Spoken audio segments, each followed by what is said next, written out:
There's no need to drive around South Florida wasting valuable time looking for a new or certified pre-owned Acura. Go to the #1 volume sales dealership in the Southeast United States. Craig Zinn's Acura of Pembroke Pines. Purchase with pace and space in a dealership tailored to your needs. From home buying to providing that personal touch. Contact the 2020 Satisfaction Award winner Craig Zinn's Acura of Pembroke Pines. 888-776-5123. That's 888-776-5123. Or visit them at 15601 Pines Boulevard in Pembroke Pines. With more than 62 years of litigation experience handling insurance disputes, Welton Rayum is committed to resolving even the toughest insurance claims quickly. At Welton Rayum, they don't get paid unless you win. They handle complex personal injury claims caused by the fault of another in both state and federal courts. They handle auto, trucking, motorcycle, slip and fall, and bicycle accidents. Call 954-966-4646. That's 954-966-4646. Welton Rayum can help.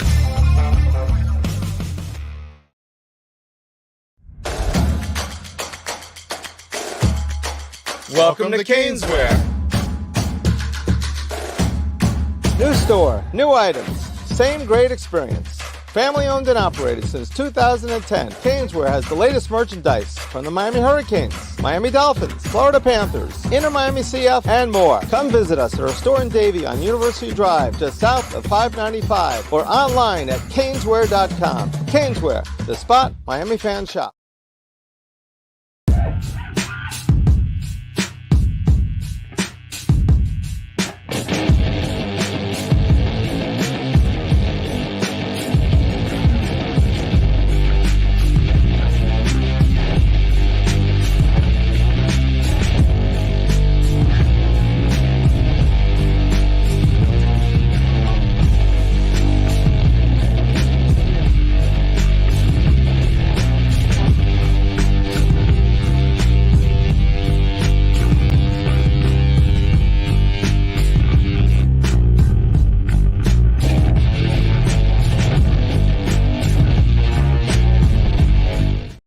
We are live. It is Tuesday, November 7th, which not only means it's the Squared Circle Digest with your truly Sean Stanley and the great Frankie Frezko, but is also my dad's birthday. So happy birthday, Dad. And hopefully you're already on.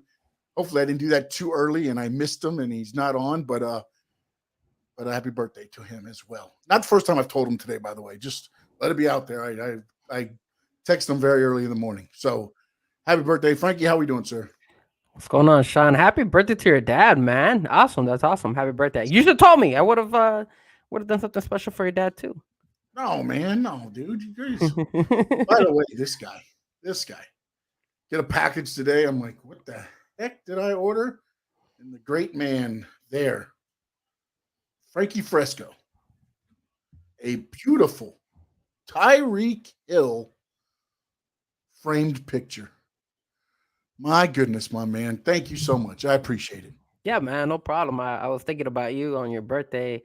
I wish I would have gotten there the day of your birthday, but better late than never. So, but yeah, man, I know we're big Dolphin fans besides wrestling fans. So I'm glad you enjoyed it and you liked it, man. That's why so guys, I sent him a message. I'm like, yo, did a package arrive? Because I was getting the notification on my phone. It was like, package arrive. I'm like, crap, I hope he's home. So and that's when I sent him the message saying, yo, is there a package? Did you get a package in front? I mean, I wanted it to be a surprise, but screw it. It might as well be something better than nothing, right? So I kind of figured, like, I'm pretty sure Sean was like, Frankie, what the hell is Frankie doing? Like, why is he telling me to go to the front? So it was like, I tried to be as a surprise, but still, you know, I'm glad you were able to get it, and I'm glad you actually like it, and you know, it looks pretty cool. Oh, there he is. There's the birthday man, sir. There he is. There he is. All right. It happened. And look, he probably just got on and he didn't hear our birthday wishes to him. Man, happy birthday, Dad. Yes, happy birthday. All right. I'm sorry. I'm just trying to send out the last little things here on. You want to get started with AEW this week? You want to do AEW and then we can kind of swing around and get the we'll talk Well, school and everything else. yeah, absolutely. But before we start with AEW, I'm gonna go ahead and also advise guys that our top 5 no debating list this week is gonna be our top 5 all-time wrestling announcers. So keep in mind, it's gonna be like the announcers, the announcers, that the commentators that are broadcasting, or it could be the guys in the back as well, or girls. It could be either or. We could do either or. So we have our top 5. I think Sean is gonna have a couple of probably I'll some probably hit the old school a little bit. old school people I probably never heard of, but no, one maybe not, but you might have heard of them just because of a part he played in a little bit of a movie. Okay, and then for me, a lot of them are gonna be, you guys. My wrestling is mostly like that early 90s, all the way up to 2000s, and then back again to right now. So a lot of them probably you guys might relate with my stuff. So that's gonna be our top 5 a little bit later down the road of the show. But let's start. Let's start with the AEW side. Of course, CM Punk. He is here with us as well. So shout out to my boy CM Punk. If you saw by the way, thank you for the birthday wishes on the other day there, CM Punk. Appreciate it. Absolutely. Yeah. CM Punk is your daddy? Yes. I've been watching. I've been noticing him. Yes. Daddy. He said, I know you don't like me, but I give you happy birthday wishes. So thank you, buddy. It is what it is. All right. So one of the biggest things that happened, we didn't speak about it as much, but we bringing it up this week, is the fact that AEW signed Ric Flair. Woo! You know what's funny? Now they signed him? Besides, obviously, that it was funny that they signed him. What's up, Memo? I see you. I will. If you watched the beginning of WWE yesterday, they still use the woo at the beginning of their show. Like know how they're. Why not? Isn't that at this point? Like what's he gonna do? Ric Flair's gonna get in and put a 5-star match on now. Woo! Hey! Did you hear him? He actually. So he signed. I don't know. I don't have the exact details. I know he signed a 2-year contract, right? Sting got his buddy paid. And this is what happened. Wait. Sting got his buddy paid. But the crazy thing about it is that partner one more contract. He went and he said, "Hey, I could take bumps. Please don't." yeah. I mean, he's like, he could do a couple more bumps and this and that. No, dude. Please do not. I wouldn't mind seeing him go back and forth with MJF a little bit on the mic one time, just to see how it works out. Although I don't know how good or bad it would go, there. But I don't want to see him in the ring, man. I don't. No. I mean, he got a 2-year deal, and Sting leaves in March of this year. I mean, I know it has to do with his Woo energy drink, and there's other little like sponsorship things that are involved with this and everything else there. But man, like Sting, Tony Khan, I think, went out and brought him in because he wanted Sting to stick around a little longer. Because Sting said he was done. He wanted to be out by December, November, December. And they were like, hey, we're going to get Rick to come in. And he extended it to, what is it, Revolution, Evolution, whatever the hell it is there. So, but I just, man, dude, like, I don't know, man. Like, Ric Flair, like, I get it. He's cool to bring in every once in a while, but what does he do for 2 years for you? Well, I mean, so now you bring in Sting. I'm sorry, you brought in Sting way back. You bring in Ric Flair. Jake the Snake made an appearance again. He's got a new group. Well, actually added to his group now. The Righteous are on the group now. Yeah, and then obviously we know that Sting is his last match is at that Revolution for next year. Yeah. But he's bringing these old timers to come, and again, I don't know. Like, I mean, he's done it before. He's brought in Chavo, even though Chavo is not as old as these guys, but Chavo's been in there. I'm trying to think who else he's brought that is like old school. Oh, he brought up this guy, Jimmy Snuka, when the whole Ricky Stark situation. But they were just like Ricky Steamboat. I'm sorry, Ricky Steamboat. Ricky Steamboat for the slapping of thing. And sometimes it's just like little minor things. Never something that was like long with it was a one-off. They brought him in for a one-off or a run of a program to keep something rolling up into a pay-per-view or something like that. Exactly. So what ends up happening now, or what my question is coming about, because there's rumors out there that they're saying, "Hey, look, Ric Flair got paid. He has his energy drink and all this stuff now." Is the fact that can this create like some type of hostility in the AEW roster? Because let's keep it real, Ric Flair's getting paid, but he's not the one going out there day in and day out showcasing his wrestling. He's hopefully he's not. You better not, but it's really bad the fact that he's getting paid and some of these young talented wrestlers maybe are not making the same amount of money as what Ric Flair got paid. I don't know the numbers. I don't know if you know the numbers, but I was trying to look for it. I know he got paid for 2 years, but I mean, at the end of the day, like, are you really gonna go ahead and be happy if I'm a young talent in AEW to go ahead and say, "Oh man, they paid the old timer this amount of money. He doesn't have to come to all the shows. He doesn't have to actually go and wrestle. He just comes here, smiles, maybe does a segment here or there, and he's making tons of money compared to me, who I'm busting my ass trying to make the show look good." Isn't that going to create some issue, man? I think so. AEW, once again, I don't know some of these judgment calls that Mr. Tony Khan is doing out there. I think it could hurt him in the long run, man. I don't see anything that says how much he's being paid. Oh, and I'm sure what they're going to do is make his appearance fee be minimal probably and pay him more through the sponsorship of the Woo energy drink. If I'm Tony Khan, that's what I do. Just because then, as you're saying, nobody can look at it and be like, well, you're paying Ric Flair this much money. And again, not saying Ric Flair doesn't deserve that money, or however you want to look at it with the name. But as you said, you have the talent in there looking at like, dude, we're on again. Remember, AEW started as a tier pay based pay, or however the hell I think I might have said pay 300 times there. I'm not sure, but they're on tiers. If you're at this level, you get this. You're at this level, you get this. You're at this level, you get this. And I think that's gone all to hell now. I think honestly, so too. I don't know what's what, but I gotta believe that Wardlow is making more. I know MJF held out until he made more. So, some of those guys, either they elevated them a tier or they did something, whatever they did to make them happy. And they also let a lot of people go. I mean, however you want to look at that. So they keep saying details of his thing, but everything says only 2 years. Yeah. And it's going through his Woo energy drink. So, yep. Nothing really says how much his. Now, do you think that Woo energy drink is going to be any good?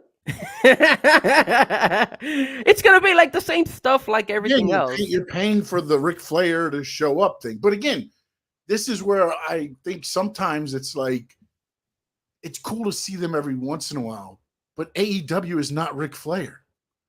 Ric Flair is not AEW. Like, it's cool to see some of these guys out, but when you look at them, you're like, oh, those guys, they're not AEW. I think, like when Raw does the Raw 100th anniversary or whatever, and they bring back the legend, like DX, and you see them that time, you're like, oh, because it brings back the nostalgia of when they were there, because they were there. They are WWE. Yeah. Ric Flair's not AEW. Not at all. You know what I'm saying? It's like, I just, you don't tune into almost said TNA. You don't tune into AEW and go, God, I can't wait to see Ric Flair. Well, look, you want to know something? And obviously Memo saying it on chat. Memo, shut up, Memo. Shut it up. He wrote up. He wrote on there. He said, "We'll never get Edge versus Ric Flair. No. Adam Copeland versus Ric Flair. Adam Copeland versus Ric Flair hopefully never happens. I mean, not because Adam Copeland can't hang, but Ric Flair can't hang. But I wouldn't mind if maybe Ric Flair would have came as a manager or something like that. That's fine. Ultimately, I think that's what's gonna. I honestly think, and again, they can't do it now because with everything they've done, I don't think you can turn on Sting. But when Sting has his final match, I would expect him probably to turn on like Darby or whoever else and then become, a heel version of that. I can see that happen. Wait. So you're talking about Ric Flair turning on Sting? at the end, like in his last What match? I would have done in this match, when they said, this is the one thing I didn't like about what they did with the whole thing. They came out and they said, we're going to have a 6-man match. Well, there was 3 guys in the ring. It was Sting, it was Ric Flair, and it was Darby Allin. And then they told Sting and Darby Allin, you guys find a partner. If I'm Ric Flair right there, drop, bam, nut shot, boom, I leave. I go back up a crit.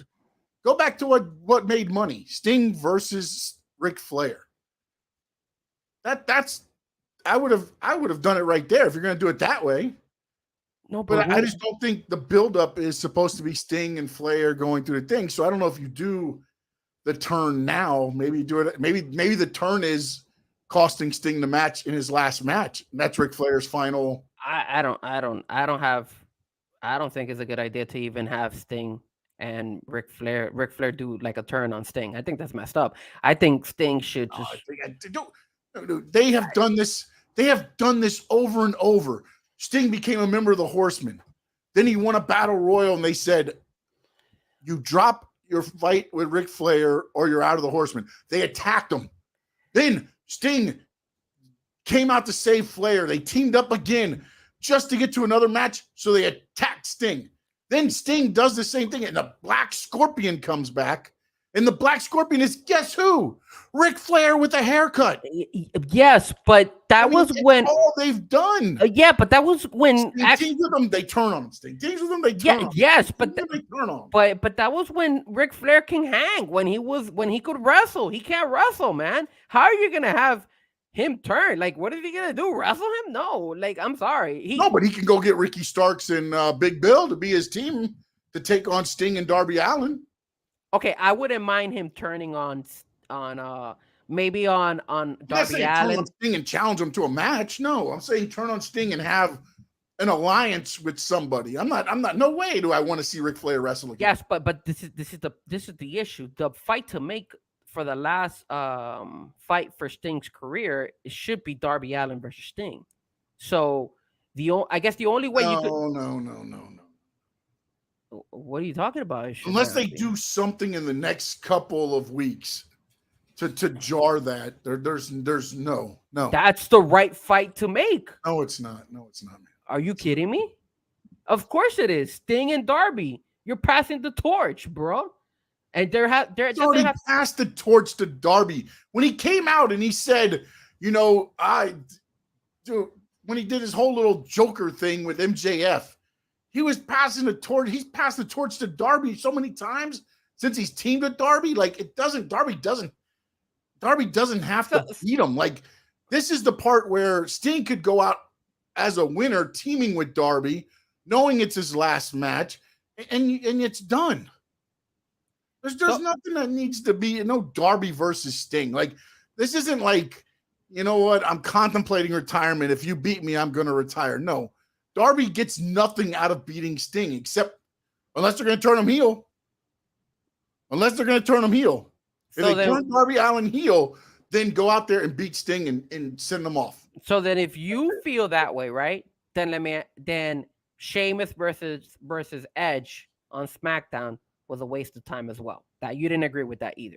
You thought it should have been something better than that. Because that's what they did. There was no beef between Sheamus and Edge at that time. Edge wanted to wrestle Sheamus. That was the match.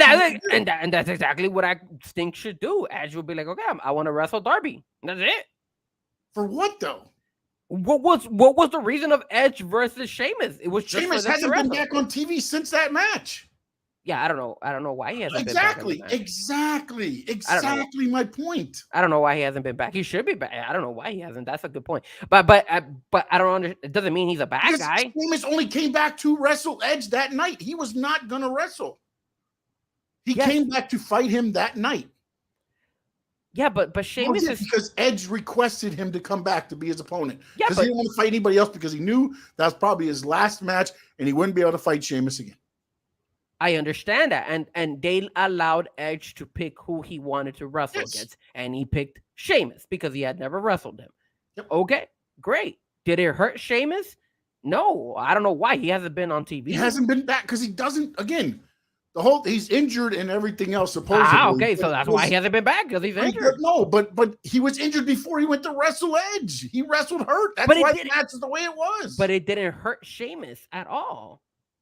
You're trying to say like because he just but again, he came back to wrestle that one match and then knew he was off of TV. So it didn't matter what happened in that match because he wasn't going to be there next week or the week after. So it didn't matter because now he's gone. Okay, but let me ask you this. If he would have wrestled after that match, would that have affected Sheamus? No. He wasn't turning heel. It was a good match between both of them, and he would have just kept on going. But with AEW, you think they can get a Sting versus Darby Allin match built up to be something not heel versus face? Like I don't trust that. They should. They should. Who else should Sting fight on his last match? Will you put him with Darby and his tag teams again? No, we've seen that plenty of times. You want to see Sting go out and fight on his own, right? I'm pretty sure you give Sting what he wants. I don't want to see Sting fight on his own. He's 60-something years old. No, I'm happy with the tag teams. I'm happy with the cinematic matches. No, I don't need to see him go out there and fight on his own. You do. I don't have a problem with him. I don't have a problem with him wanting to choose whatever he wants. If he wants to go in a tag team match, great. If he wants to go as a singles match, great. It's up to him. It's his last fight. If I was him in his last match, if he wanted to fight Darby Allin, make it a cinematic match. Like The Undertaker? The same thing Bray Wyatt did with John Cena. Bring out every character of Sting. Yeah, that's not a bad idea, actually. Like Hollywood Blonde Sting, then, that is cool. Crow Sting, and then NWO Wolfpack Sting, then TNA Sting, then when he did the main event Mafia Sting, then he went back to Joker Sting, and then I would do a cinematic match. I like that. Do all that so you hit his whole career. But again, it's up to him if he feels that is. But I don't think. Look, man, the one thing Sting I will tell you that I believe is he has a lot of. He understands what he can and can't do. I don't know what to say. What the right word? The self awareness, maybe, of what he can and can't do. That's why when he came back, he didn't come back to singles. He came back to a tag team.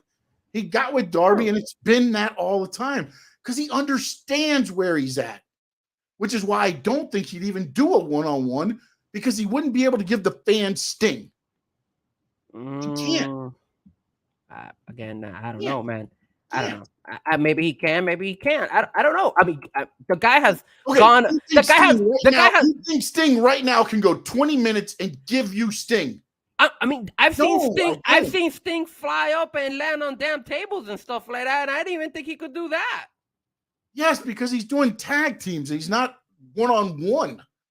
That's what I'm saying. He will go out, I believe, in a tag team match because you get the best version of what Sting is today. Well, look, man, this weekend, tomorrow, right? If I'm not mistaken, that's when we have Sting, Darby Allin, and Copeland against Lance Archer and the Righteous. So, they're already doing that three-way. That's coming this Dynamite? On Collision. Oh. Saturday Collision. 6-man tag. Nobody's watching that bad boy. I mean, that's what AEW has. They say that's what's going to happen in Collision. So them ratings, baby. I mean, so that whole, 3 trios right there, I mean, what are you going to get if you run that back? Probably on the next pay-per-view. It doesn't make any sense, or his final pay-per-view. That's what I'm saying, man. It's you're gonna get a lot of people maybe not agreeing with me, but just let the guy decide what he wants to do. If he wants to wrestle by himself, might not be the best match for him, but let him do. Now, I do like your idea of the cinematic type of match. That's cool because that would give it'll highlight his whole career. So I agree with that. I think maybe they should pitch that to him and maybe he'll accept that. But at the end of the day, it's his choice. He's been a legend no matter what. So I'm gonna tune in either way. I mean, especially the people who really like Sting. I don't love Sting, but I like him a lot. So either way, we could see how it goes. Now, the whole concept of the Ric Flair situation about him affecting the talent behind the scenes and everything like that, like the younger talent getting upset.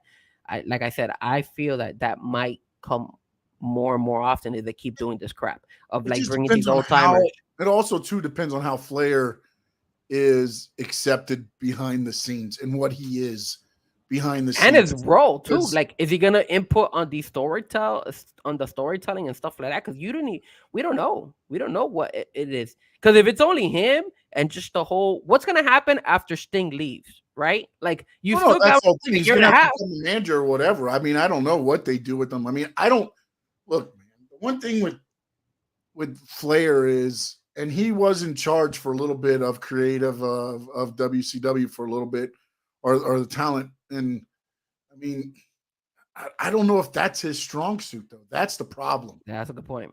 That's the problem, man. It's one of those things where it's the Michael Jordan as a GM or as a owner. It's That's a good point. John Elway trying to find a quarterback. You know what I'm saying? Like Yeah, when yeah. you're that good at something, it is so hard to judge talent Well, because let's look at Jake the Snake. Like, you see Jake the Snake, I don't think he's a great manager. I think he's okay, but he sometimes drops the ball. Like, sometimes I'm like, okay, cool, and sometimes I'm like, what is he doing? He's not like Don Callis, where Don Callis has actually, shined being a manager out there. So you're right, 100%. no, but also Jake is not a manager. Like I think they're trying to find something for him. He's a manager for like a Lance Archer. He's not a manager that needs like. I believe he was out of his element when they're trying to have him interfere and all that stuff. That's not Jake. Jake is the very maniacal, methodical thinker. Like I wish they would put him on some of the creative, but I believe Tony Khan would get scared with some of the stuff Jake Roberts would come up with. Maybe they could put Ric Flair with Andrade, because I think Andrade is still going out with Charlotte Flair. There's a thing that says that that was something that was talked about, but again, I think they end up making a not a four horseman, but a clique with Ric Flair as the leader. Yeah, but that's But also, I think Andrade's going to go with that with his in whatever they're not whatever they Roosh in him. I mean that is the better fit for Andrade. That's the better fit to me for Andrade right now. I just don't want to see another four horsemen and all that stuff. I mean, not a four horseman, but you'll have Flair there with, they'll try to make it like an evolution, four horsemen type thing. Yeah, but they've done that before. Give it its own legs. They need to give it its own legs. They have Flair there. Again, Flair's there for 2 years. Let him work with some of the talent that might give him a bunch of like right now that look like a bunch of scrubs or something.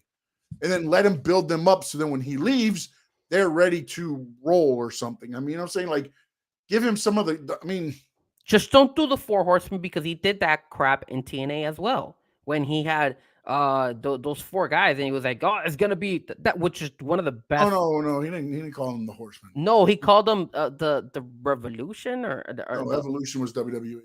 No, it was James Storm. It was the four guys. I forgot what the hell they called them. I don't remember their names. I mean, guys, do you remember on the chat, man? Because that was the best segment for this guy, the guy who's what is his name now, man? I'm having. And he did the Ric Flair and Jay Lethal. Jay Lethal, exactly, and that is classic. Like that was one of the things that Fortune. There you go, Fortune. So you better not do that crap in AEW, because we've already seen it. It wasn't bad, and now what he did was they put him with four guys at that time, which was AJ Styles, James Storm, Kazarian, Desmond Wolfe, and Robert Roode. Those three, and they were called Fortune, or those five, and called them Fortune, which was good because they needed that flair. The only one that didn't need anything was AJ. AJ was already solidified, but the other ones needed a little bit of that rub. And then you saw what happened with James Storm. You've seen what's happened with Robert Roode.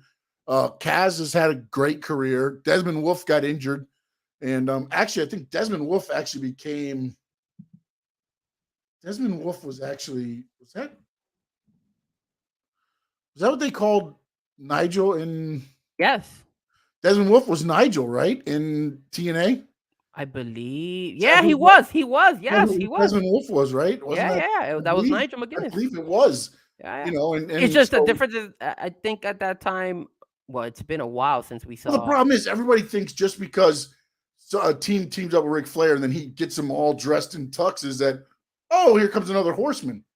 No, that's not what it is. Is Flair's always been the guy that I'm the best dresser. Why am I the best dresser? Because I'm the best wrestler. Why am I the best wrestler? Because I'm that much, I don't want to use MJF's whole thing because I'm better than you, Yeah. but that was Flair's whole gimmick. He lived that lifestyle. It was, I dress, I get in the ring, I'm in these damn robes because I'm showing you how much better I am than you that wears a little zippered up jacket. Well, I hope they don't bring that crap because we already saw it, man, and I don't think it's an older Ric Flair, so like I don't want. What is he gonna call this group if he decides to do it? Another Fortune 2.0? No, man, I don't want to see that. Like they need to do something. Hang him, keep him with Sting for until Sting retires, and then figure something out where I don't know. Maybe they put him with Darby Allin and stuff. Maybe he starts working with Darby Allin and helps Darby Allin make it to become a champion or something. Something to the extreme where he actually does help and push, like you said, the younger talent over. I mean, Darby Allin doesn't need it, but Darby Allin has never been the AEW World Champion, so maybe that is what gets him to the next level. I think that's what they should do with Ric Flair. It doesn't matter all, but then here's the other thing. Darby Allin gets with Ric Flair. Ric Flair's like, dude, to be a champion, you got to dress the things. All of a sudden, Darby comes out in the suit. Everybody's like, oh, here come the Horseman. It's the Horseman.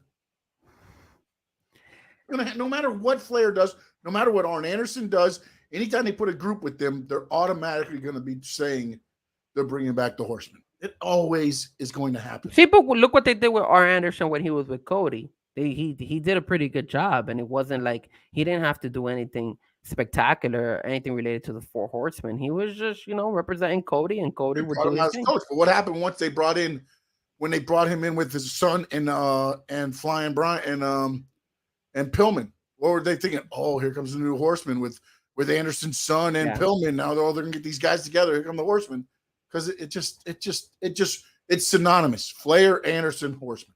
That's the problem. Yeah. The other thing I wanted to talk about was Eric Bischoff. He actually came on his podcast. His podcast is called Strictly Business, and he went again on to criticize AEW of the reason why AEW's ratings and the viewership has not improved is because the storytelling has not changed within the past 2 years. And to this, I say I agree, man. I don't think AEW has done anything different. If you looked at Saturday's Collision, you will see that the match ended with everybody running back into the ring. That is typically their like send off every single time when they want to try to make it like big. Oh, here comes Claudio, here comes Wheeler Yuta, here comes House of Black. All these guys all during at the same time. I mean, come with some originality or try to switch it up a little bit, because I've seen that plenty of times and I'm tired of it. I don't think it's something that AEW or Tony Khan is doing different in the past 2 years. Like you said, and we spoke about this last week, I think ever since Cody Rhodes left, this storytelling here has kind of dropped a lot compared to what it was before, man. Well, I think they put Tony Khan already said, you remember he had the first four champions and everything kind of lined up for AEW up to there. I don't think they planned on what happens after. I think that's where some of this happened. And then, you get the mass exodus of WWE and firings, and all of a sudden it's like, oh, let's get this guy.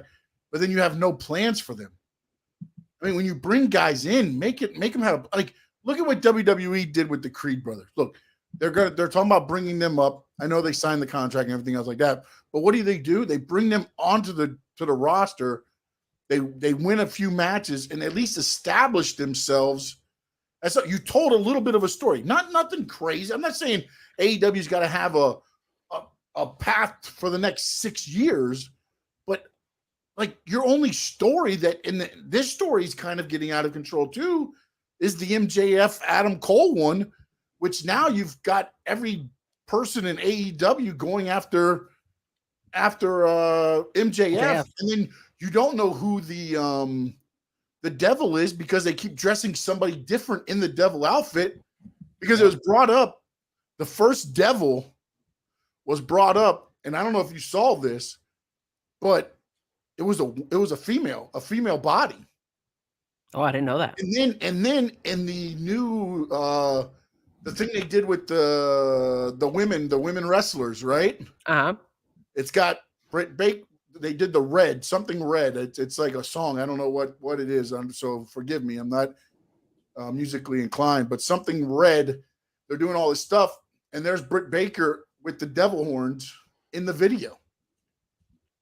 I didn't know that.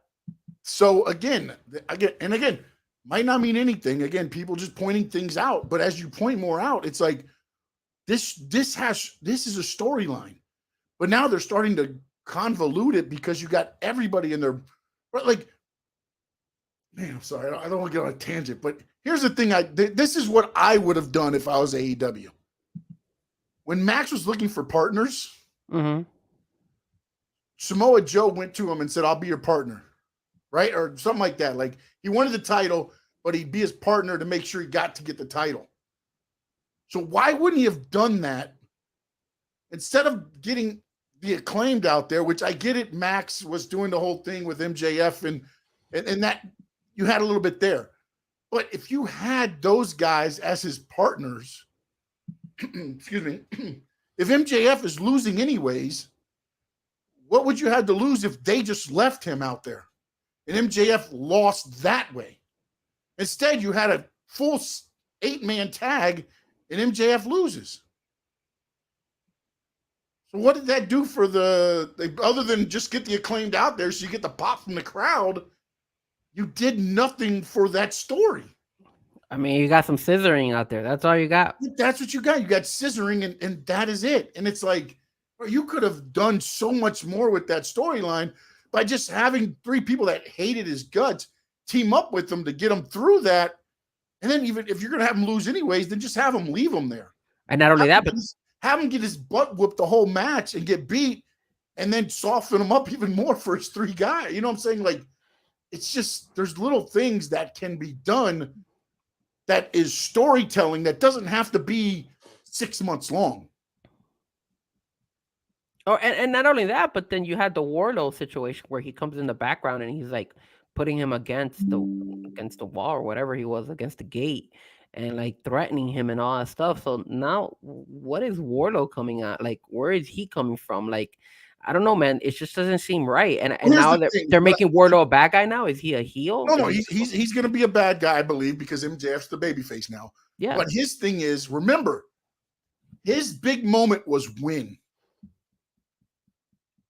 he won was about to get his big moment. He was just leaving MJF. He was supposed to fight MJF. Yeah, and in a match. MJF went out there and laid down because he just got beat real quick, 1, 2, 3, and left because he didn't want to be there because of what Tony Khan had done. Yes, I remember that. That is, I believe, the background to this whole story. Wardlow is blaming MJF for where he is right now in AEW. Okay, that's not bad. Okay. That's what they should do. That's what I believe, because he he said you ruined me in AEW when he's holding up against the thing or something. I'm paraphrasing, but something along those lines. So at that instance, that tells me they're going to use that as, I believe, the background for their story. I hope. That's not a bad idea. Maybe it also will explain why he went on that TNT run and lost, kept winning and losing, when he cut his hair, when he didn't have the long hair and all that stuff. I mean, he could use all that and he could just basically say, look, because of that, my whole persona, everything was never in sync. It's always been messed up ever since that day. He was supposed to have a good match with MJF, show that he's better than MJF, pin MJF, and go on. Instead, MJF went out there, took one power slam, 1, 2, 3, rolled out of the ring and left.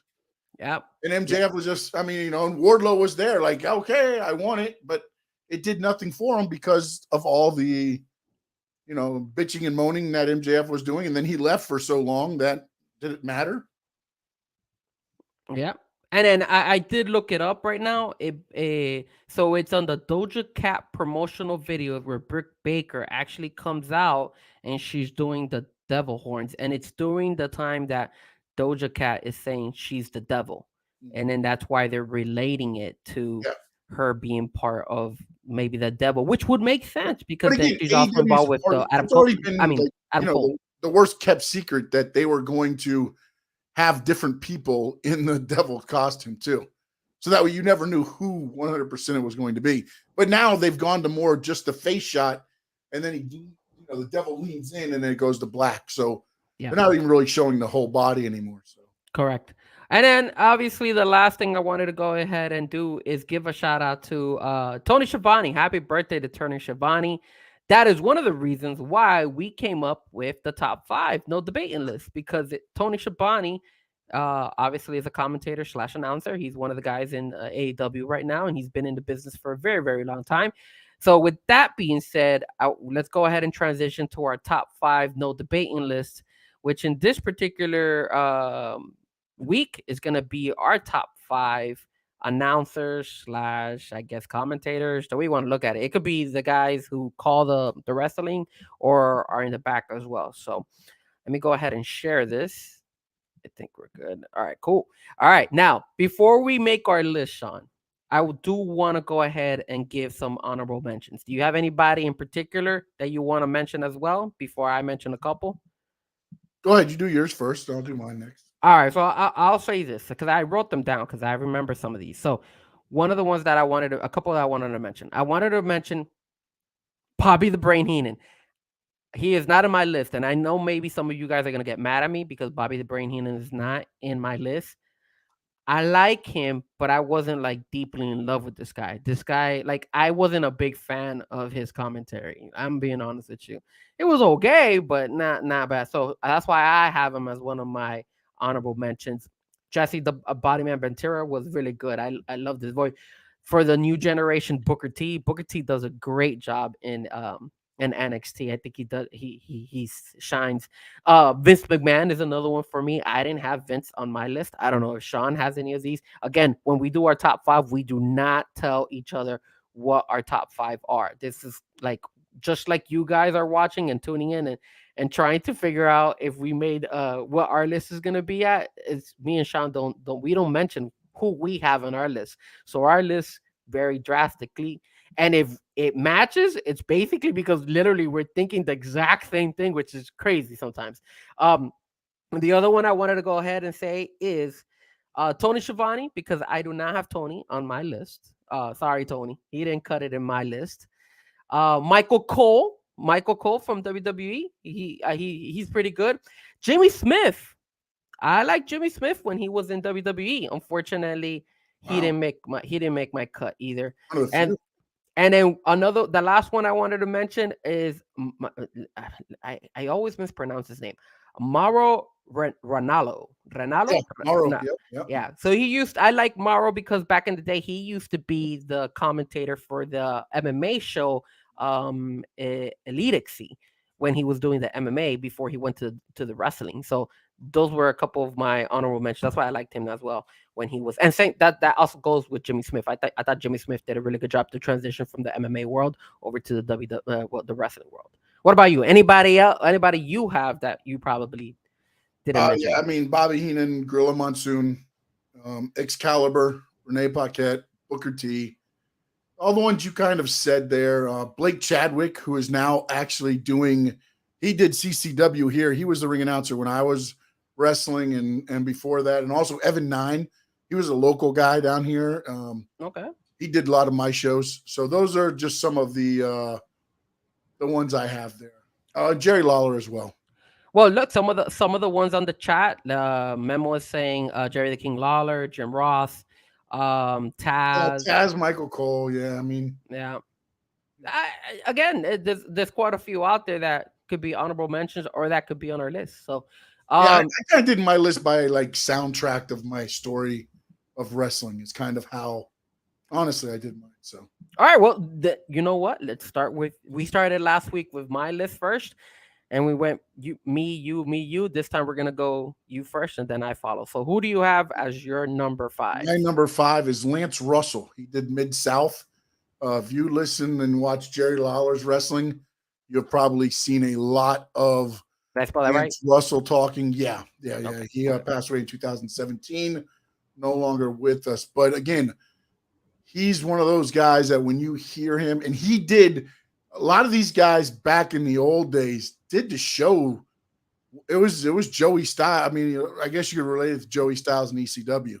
They did a lot of these shows by themselves. Every once in a while, if a wrestler got injured, and then they would come on with them, or they'd have a retired wrestler every once in a while. But for the most part, they wore the soundtrack of the wrestling organization. They did all the action in the ring. Then they would go and do the interviews. So it was the only voice you heard other than the wrestlers was really Lance Russell with Mid-South. Wow. See, Lance Russell was out of my time frame. I don't know him. So he was at the end of his at the beginning of mine. But as I watched more of wrestling, and also Man on the Moon, or is it Man on the Moon, the Jerry Lawler, Andy Kaufman? Mm-hmm. He's the announcer because he was the announcer for the whole thing. He's the one that interviews Andy Kaufman at his house in Hollywood and everything. That's Lance Russell.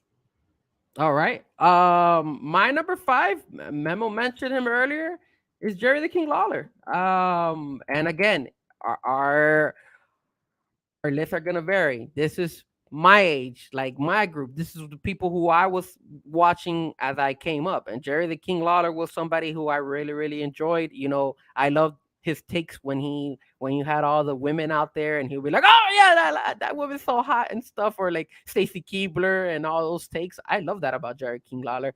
So that's why I had Jerry. Life. So I really enjoyed it. And shout out to him. I know he's been dealing with some health issues. Yeah, he's dealing with some health issues, yes. So hopefully he's doing better. But one of the greatest commentators out there, I thought he did a really, really good job as like the sidekick to whoever was giving the play-by-play action. That's why I have Jerry the King Lawler in my list as number 5. My number 4 is a guy that I don't remember any interview he wasn't involved in a lot of WWE, and then he switched to WCW. Mean Gene Okerlund. Okay. He was anytime there was an interview, he was the guy in the back. And man, if you look, I watch a lot of the outtakes and the things where he tries to get the wrestlers to break. Mm-hmm. Before he interviews them, he'll be saying a bunch of stuff, and then right before the camera goes off, he'll say some outlandish stuff. And I mean, he's one of those guys that just he embodied the interviewer. He wasn't a play-by-play guy. He wasn't. Every once in a while, he would go up there and do that. But when he was back with the interview and he did all this stuff, and he could do the zany stuff when he got in there with the Gooker and all that crazy stuff there, and then he could do the heart-to-heart and everything else. So Gene Okerlund, another one. And again, this is selfish list by me. No, I get you. And big shout out to Chad. He said puppies. Yes, Jerry the King Lawler used to always say puppies. My number 4 is Gene Okerlund. And the reason I had Gene Okerlund as well was because when I was growing up and I was watching wrestling, I saw Gene Okerlund a lot of the times when he would interview some of these wrestlers like the Ultimate Warrior and Hulk Hogan. And so even though I'm a little bit younger, not too far young from Sean, but still, I still got a really good viewing of Gene Okerlund. I will tell you this, which I saw recently, was the fact that unfortunately when Gene Okerlund passed away, I think they had interviewed Diamond Dallas Page, DDP, and Diamond Dallas Page had gone ahead and they were saying that it was very disappointing. Yep. The amount of ex-wrestlers who didn't even show up on his funeral. So it sucks because I thought he was loved by a lot of these wrestlers. Do you have any idea why maybe they didn't show up? Was it that? No, I don't know. Maybe at the family also, maybe it was the family's request. I don't know.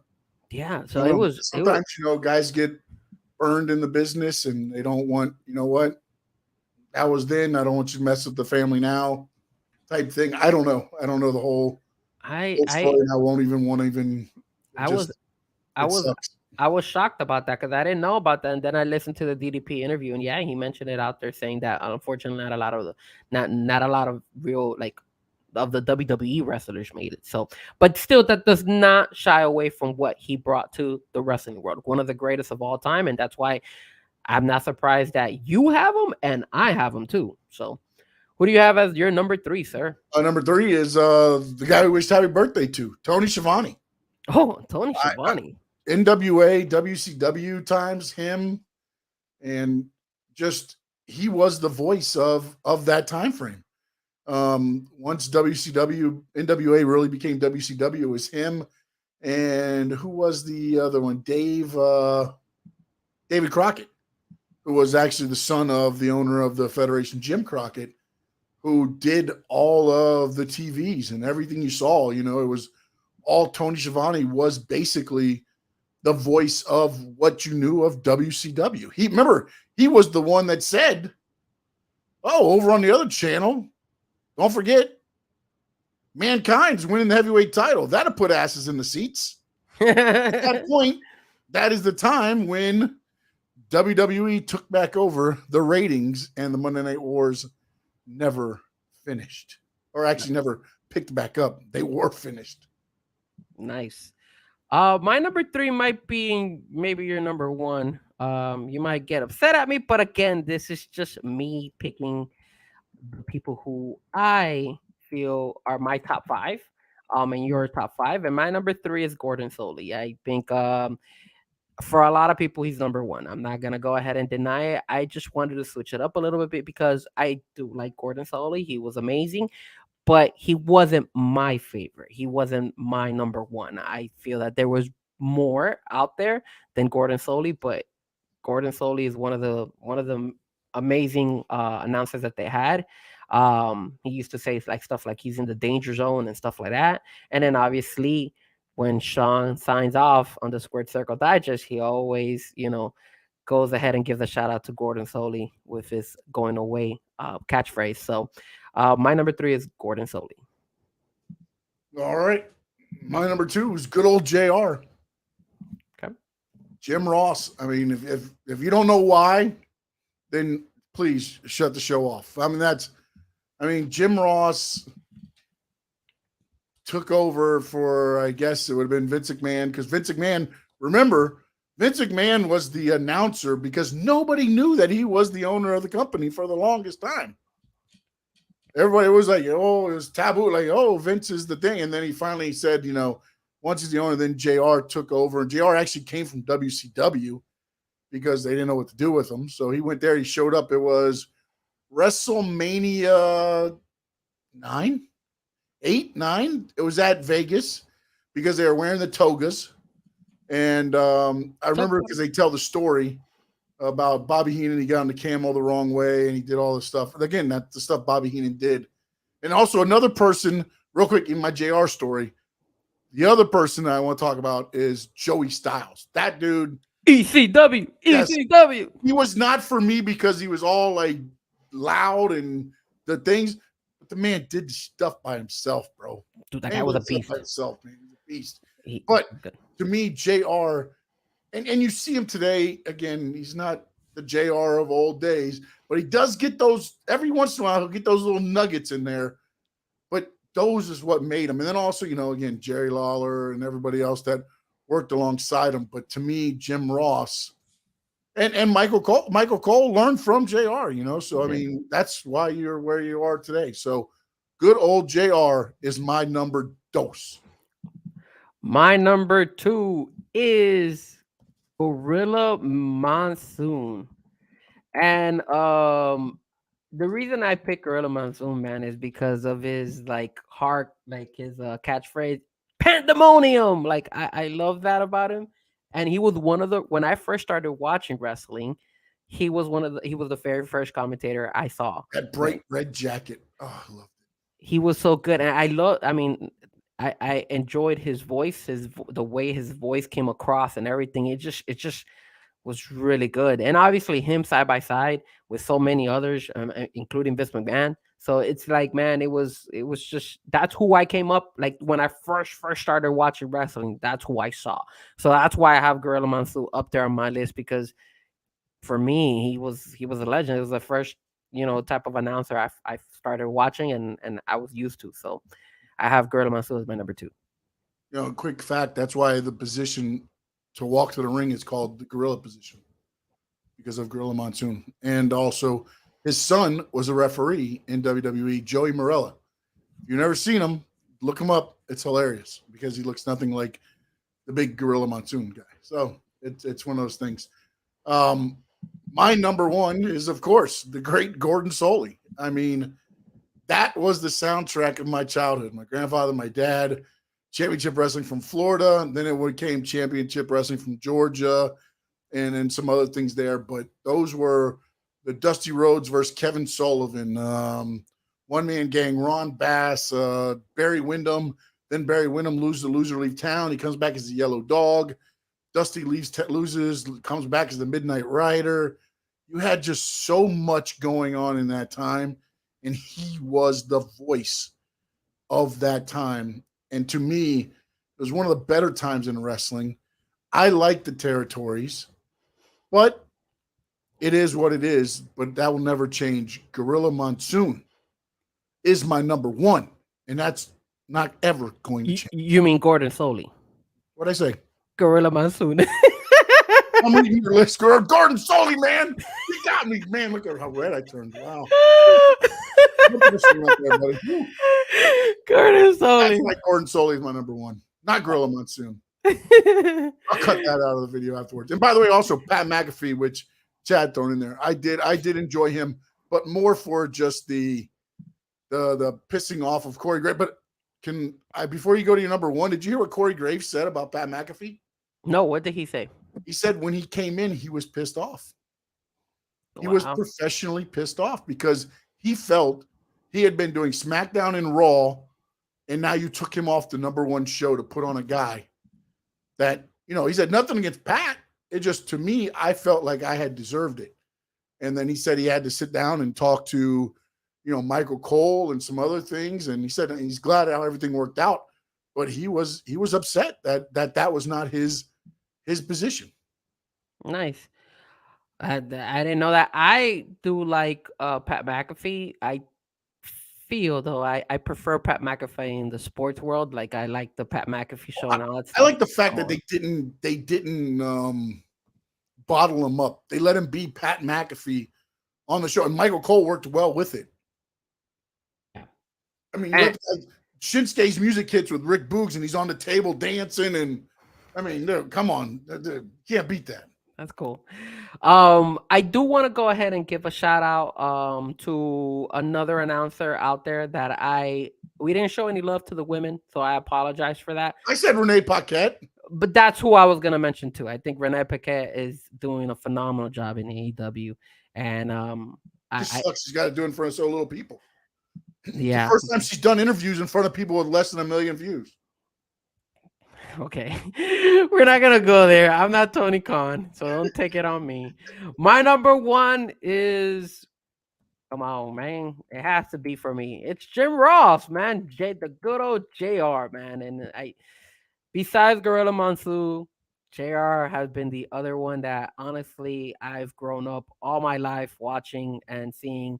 And I mean, I remember those memorable moments with The Rock and Stone Cold, and now the memorable moments, they're not too memorable in AEW, but I'm happy that he still does and he still works in the AEW side. He still makes some mistakes here and there, but I mean, he's good, man. He was a legend, and he will always be a legend. When he was in WWE, and I'm just happy that the younger generation is able to still listen to him. In the AEW, maybe not as much, but believe me, when he was in his prime, when he was doing his thing, man, he was amazing, and that's one of the reasons why I really enjoyed having him. And again, his relationship with Stone Cold was one of the most pinnacle times that I really enjoyed having Jim Ross. So Jim Ross, my number one, because That's what I grew up with, man. Those guys right there. They're the guys, man. They're the guys. Did you see what Josh said about you? I know. I'm not paying attention to Josh. Josh is just joking around. But either way, I'm glad that his wife is tuning in. I'm glad that his wife is tuning in. How about that? Goodness. At least the wife's listening, huh? Exactly. You sound like Elmo. You sound like Elmo. But yeah, so that's our top 5. What do you want me to do? Change my voice? That's our top 5. There you go. Sunday. Or so I was on like the Macho Man when I did the Macho Man last week. There you go. But yeah, man, All right. not bad. It's time to talk about the good stuff. You know what? Karen wasn't on today, huh? No Karen yet, huh? Karen hasn't been in a minute. Yeah. I don't think she was because there we last year. changed up the YouTube channel. We gotta get the new YouTube channel so everybody knows. Yep. There's a couple of ways you can see it now. It's on mine at Sports Talk with Sean Stanley, and then it's also on Frankie's, which is Frankie Frezko. okay. I wasn't sure if it was Frankie Frezko on the YouTube channel. Yeah, I had it done. I'm still gonna keep it Frankie Frezko, even though right. my other podcast show has a name, but I still keep it as Frankie Frezko. Okay, good deal. It is time, as Chad most elegantly put it, for WWE. Yeah, baby. He's coming. Yeah, soon. there's a lot of talk, and we'll see what happens. But I want to get your thoughts on. I saw Josh put in there that he wanted to punch his TV. Oh, he's not the only one. Crown Jewel. Your thoughts on Crown Jewel? So Crown Jewel. For me, it was one of the worst pay-per-views that WWE has done this year, and they dropped the ball, man. I really feel like they dropped the ball. I really feel that LA Knight should have won. I understand the fact that they're saying, hey, how can LA Knight win? It was his first time going for the championship belt.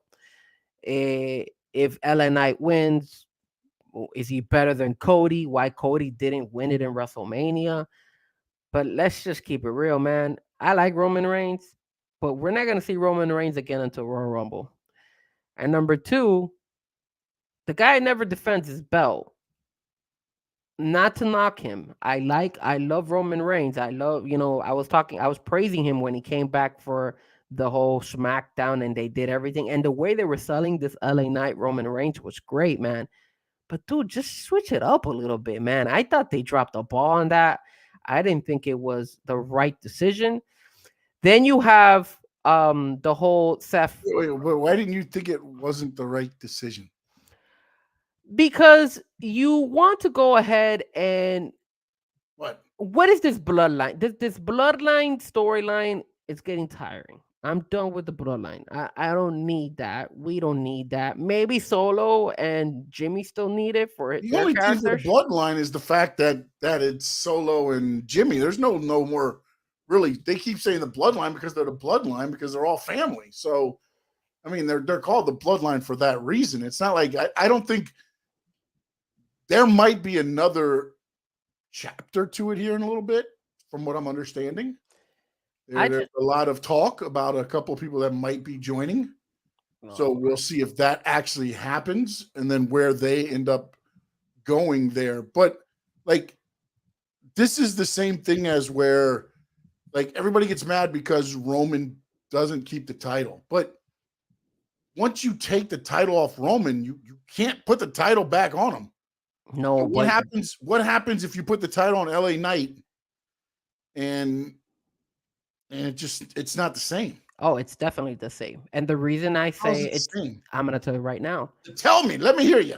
When Roman Reigns fought against Cody, when thanks a nice plug for my podcast too. The reason it would be the same is because if we go back, let's rewind back to WrestleMania. All the way back when Roman fought against Cody. Yeah. And when we saw that, Triple H on his media scrum after the show went ahead and said, there isn't anybody as big as Roman Reigns, right? Now, LA Knight is not leading in sales when it comes to merch and all that stuff. We know Cody is. So I can't go ahead and say, hey, look, LA Knight is even bigger than Cody. But there's something about LA Knight that is different. And the difference is he reminds a lot of us of the way The Rock and some of these guys used to speak on when they're on the mic. And that is the reason why you needed to change the belt from Roman Reigns to somebody new, and he was the right person. Now, I'll tell you this. It's impressive. And maybe they planned it this way just for the fans and all that stuff. But every time this guy would hit Roman Reigns, the crowd would say, yeah. Every single freaking time they would say, yeah. The fans are invested on LA Knight. The fact of the matter is that you could have had LA Knight win this belt, and then you could create other new matches for LA Knight. See, there's where you lose me. No, because let's keep it real. I think did the match suck between LA Knight and Roman Reigns? Did you enjoy it, or did you think it was not? Good. It was okay. It was a good match. It was a good match. It was entertaining. Yep. LA Knight, you could put him against other guys like Cody Rhodes, and I know Cody's on Monday Night Raw, but you could put him against Cody. You could put him against Jimmy. You could put him against Solo. You could put him against a lot of new people. Okay, so I ask you this. Your main event for a pay-per-view is LA Knight versus Solo Sikoa. It doesn't have to be the main event because remember, you still have Seth as the champion on the other side. Exactly. So then you've taken a step down from the belt. That's what I'm trying to tell you. Roman Reigns headline shows. Wait, last week, be able to headline shows against anybody else on that roster. Okay, so let me ask you this: Roman. This is saying with Roman as the champion and people chasing him, it makes it better for the title. Okay, but let me ask you this: would you have had is a main event between Roman and Solo worth being a headline in a pay-per-view? Solo? Yes. Yeah. Only because they're family, and because his whole bloodline story. Yeah, but also because it's Roman. Nah, man. You say no, man, but dude, he comes back and he delivers. When he's there, he delivers. I understand that he doesn't act like he comes back and he's like 295 pounds over the weight and he doesn't deliver. He delivers okay, but the guy belt. I get it. Everybody wants the belt off of him, but once he drops that belt, what do you have? You have the next biggest star. That's why you could only drop it to another person that's be able to carry it. You don't have that third leg on SmackDown, or I'm sorry, you don't. I would have to look. Who chases LA Knight? Who chases LA Knight? No, because he's a baby. Kevin Owens heel? He's a baby right now. LA Knight is a baby. So I'm saying, but you turned Kevin Owens heel? You could you wouldn't like KO versus LA Knight as a pay-per-view main event fight? I think that sells. Now you have to turn him heel though. That's fine. You could turn KO so heel. You have that 1 month. What do you do next month? You could do a lot of things, man. There's plenty of other people you could do. Jimmy versus LA Knight. You don't think that could main a pay-per-view? Doesn't have to main WrestleMania or any of the big ones. But again, look at what you have coming up. Survivor Series, Royal Rumble, Elimination Chamber, WrestleMania. Okay. Survivor Series, Roman Reigns is not there. Royal Rumble, we don't know who's he gonna fight in Royal Rumble. Jamie? Solo? We don't even know. Maybe we do. Anyways, I don't agree. They know what they know the story they've written to get to WrestleMania. We don't. We don't. That's true. I'm not gonna lose it right before WrestleMania. No, I doubt it. But that's one of the stories that's being written. We'll see what happens. But in all honesty, I just felt like it was just time. Or if you know what, if Roman is gonna win the belt, I know he's a heel. I know that this is something that runs over the histories of wrestling, where the heel gets assistance from other people to win and all stuff. But man, just win it fair, or just do something different where it's not so repetitive. It's every single time, hey, here comes Jimmy. Okay, when Jay fought against Roman, oh, here's Jimmy again. oh, this and that. Come on, man. Like you gotta switch it up, man. It's just if you want to leave it the belt on Roman, okay, fine, but don't just give us the same crap over and over again, man. It's just tiring for me, man. I'm disgusted with it. And then you're that new generation. Everything's got to be different. Everything's got to be because you can't follow a story. You're the reason AEW is the way it is because Tony Khan's the same way. You're the old and you're where AEW is wiping the ass. And you're part of the old generation, which means you can't teach an old dog new tricks. And that's exactly what happened. New tricks. It's about allowing stuff to play out and also knowing what you have on your roster. That's the problem with Tony Khan. He thinks he has all this on his roster. Then he does moves, and then he's like, oh, no. Now okay, I could agree with you when it comes to Tony Khan because when it comes to the Tony Khan, his storylines have been crap. But we're talking about WWE. They understand their roster. They're not going to make a move because the fans want it, and then they go and put the belt on LA Knight, and they go, shit, now what? Come on, man. There's nothing there. Again, I just finished telling you, if they didn't want to give the belt to LA Knight, fine. If you want to keep it a Roman Reigns, that's fine. Just switch it up. I don't want to see Jimmy coming again and helping him out. I don't want to see Solo coming out and helping him out. Let me text Triple H right now. But please stop doing the same thing over. Yeah, because Frankie Frezko does not like it. Keep giving keep that same stories of all these years. Hey, we need same thing with Dominic Mysterio. Hey, he can't win, so he needs Rhea Ripley. Let's go ahead and put Rhea Ripley to help him out and all that stuff. Why? Because he's a heel. Because he needs the help. All this stuff. Same crap, man. Same crap. And I'm not saying that you shouldn't. You should get away from it completely. But come on, man. Like, let's. I mean, it's times have changed, bro. Like times have changed. What's changed in our lives? Yeah. I mean, back in the day, we couldn't even do a freaking podcast on the internet, and now we're doing one every Tuesday. So what are you talking about? We changed. So we're gonna digitize Roman Reigns, and we no. I'm giving you an example of how things change in life. It's the same, bro. But I'm giving you, life changes. It's not like I'm not gonna go ahead and just keep. But good versus evil doesn't change. And there's nothing wrong with. I'm not saying good versus evil doesn't change. But evil's going to do whatever they have to do to win. Yeah, but every single time is Jimmy Uso coming out there and helping him out. Switch it up, dude.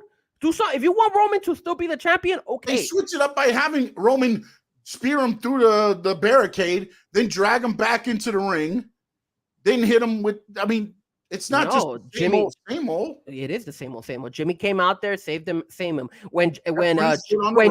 When Jey Uso was going up against Roman Reigns, what happened? Jimmy came out and took out Jey. Same crap all over again. But Jimmy didn't take out Jimmy didn't take out LA Knight. No, Roman Reigns took out LA Knight. I understand that, but there's always somebody involved. Let it ride out. Let it ride out. Maybe do something different. Something that will go ahead and change the whole Roman Reigns situation, these main events with Roman Reigns.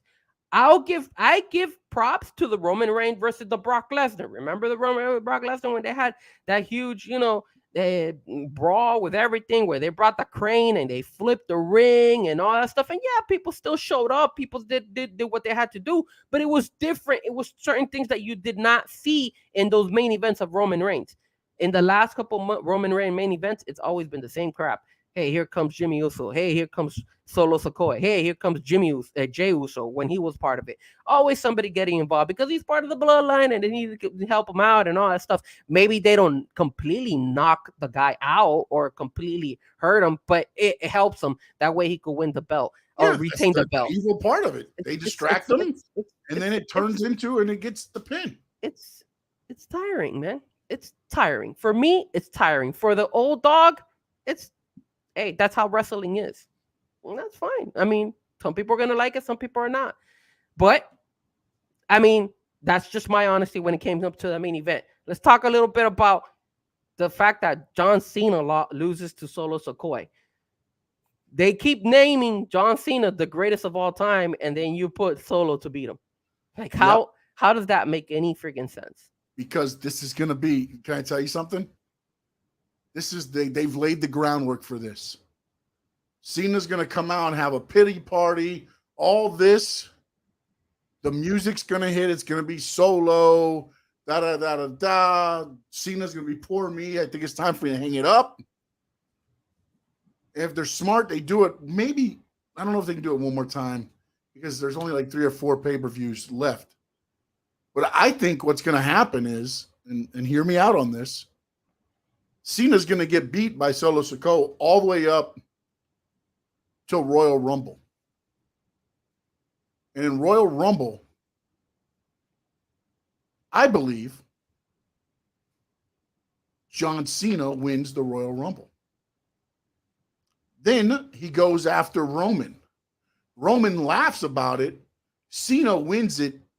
And at WrestleMania breaks Ric Flair's championship record on the grandest stage of them all. But now why are you switching it up on me? Because I remember that when we were talking, I think it was on our top 5 list, you mentioned that you didn't want to see John Cena versus Roman Reigns at WrestleMania. I don't, but I can tell you now, that story, I believe, is what's being told.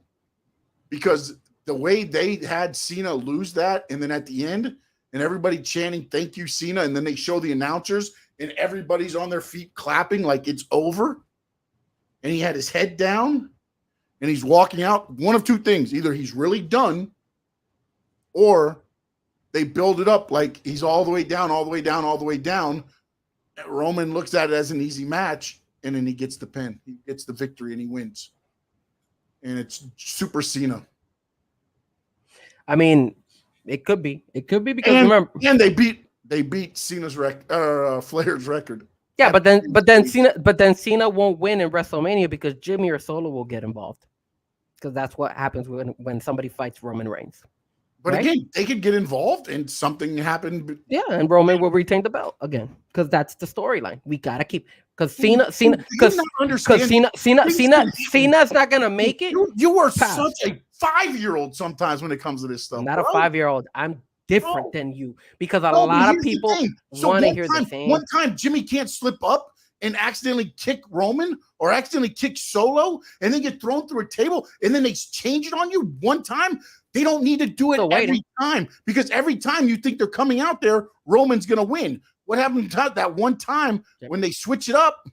Is Jimmy when? And what happens? Has Jimmy? What happens when they switch up the one time? What happens when they switch up the one time? What about when Rhea Ripley in NXT threw the not on NXT. Yes, an NXT, the championship belt to Dominic Mysterio, and Dominic Mysterio missed it and all that stuff. And Dominic Mysterio, I believe in NXT, I don't remember if he won that fight or he lost it. I think he still won it. I think he won it. Again, it doesn't matter whether they miss up or not, man. It's the same stupid storyline of, hey, Roman Reigns gonna retain the belt. So are you? Is it this is what you want? We want Roman because he's the biggest of the world, and nobody's gonna ever challenge Roman Reigns because nobody's to that same level as he is. He is main attraction. Even if we give it to Cody, because then let's put Cody versus a Solo. Would that is that a great headline for a pay-per-view? You tell me. Depending what kind of match it is. Solo versus Cody 1-on-1, no. Because he's not in the Roman Reigns' I guess like put level into Roman Reigns to be the face of WWE. When they beat him and take the title off of him, that's going to mean something. That's not just a title change. That is a WWE shift. Once they take the title off shift, and you're saying that you want John Cena to beat him and is gonna beat him in WrestleMania? Come on, man. Yeah. What shift? John Cena has been champion plenty of freaking times. What is this shift? If you put John Cena versus Roman Reigns, once you take the title off of Roman Reigns, it's not going to be the same. I'm not saying go back and have Cena have the title for 3 years. I'm saying have him do it, beat Roman, beat Flair's record. He's not going to beat Roman, man. He's not going to beat Roman. Let's If just he keep it doesn't, he real. doesn't. I'm telling you what I saw from the story that they wrote in Crown Jewel. The story they wrote with John Cena laying there is he's going to be losing, and he's going to end up winning the big one. Now, whether that big one ends up being the Royal Rumble to go to face Roman Reigns, I don't know how they're going to write this out. Or is the big one going to be Gunther or whatever? I don't know what the big one is going to be, but they're setting it up to where Cena is on a losing streak. It's over. One more try, he gets the big win. I mean, maybe he gets the big win, and let's say he beats Roman in WrestleMania, and then the next night he loses it on Monday Night Raw. Is that what they're gonna do with John Cena? It's not going to go that quickly, but I mean, Because I just look. I like the story you're coming up with. It makes perfect sense. John Cena versus Roman Reigns at WrestleMania. We all want. People are gonna see it. Maybe by then Seth loses to somebody else, and he goes in after that time. I don't know. But to me, it looked like the way it's played out is Solo beat him down and beat him pretty badly. Other than Cena's 5 moves of doom, he didn't get much of anything. No, that's why it was a terrible fight. No, that it was the story that I guarantee you Cena had all the input in that. That was a Cena match all over. After what Undertaker said about Cena when he said, hey, you're just going to come in, chokeslam me, pin me, and leave. And Undertaker's like, no. And he's like, yes, that makes sense.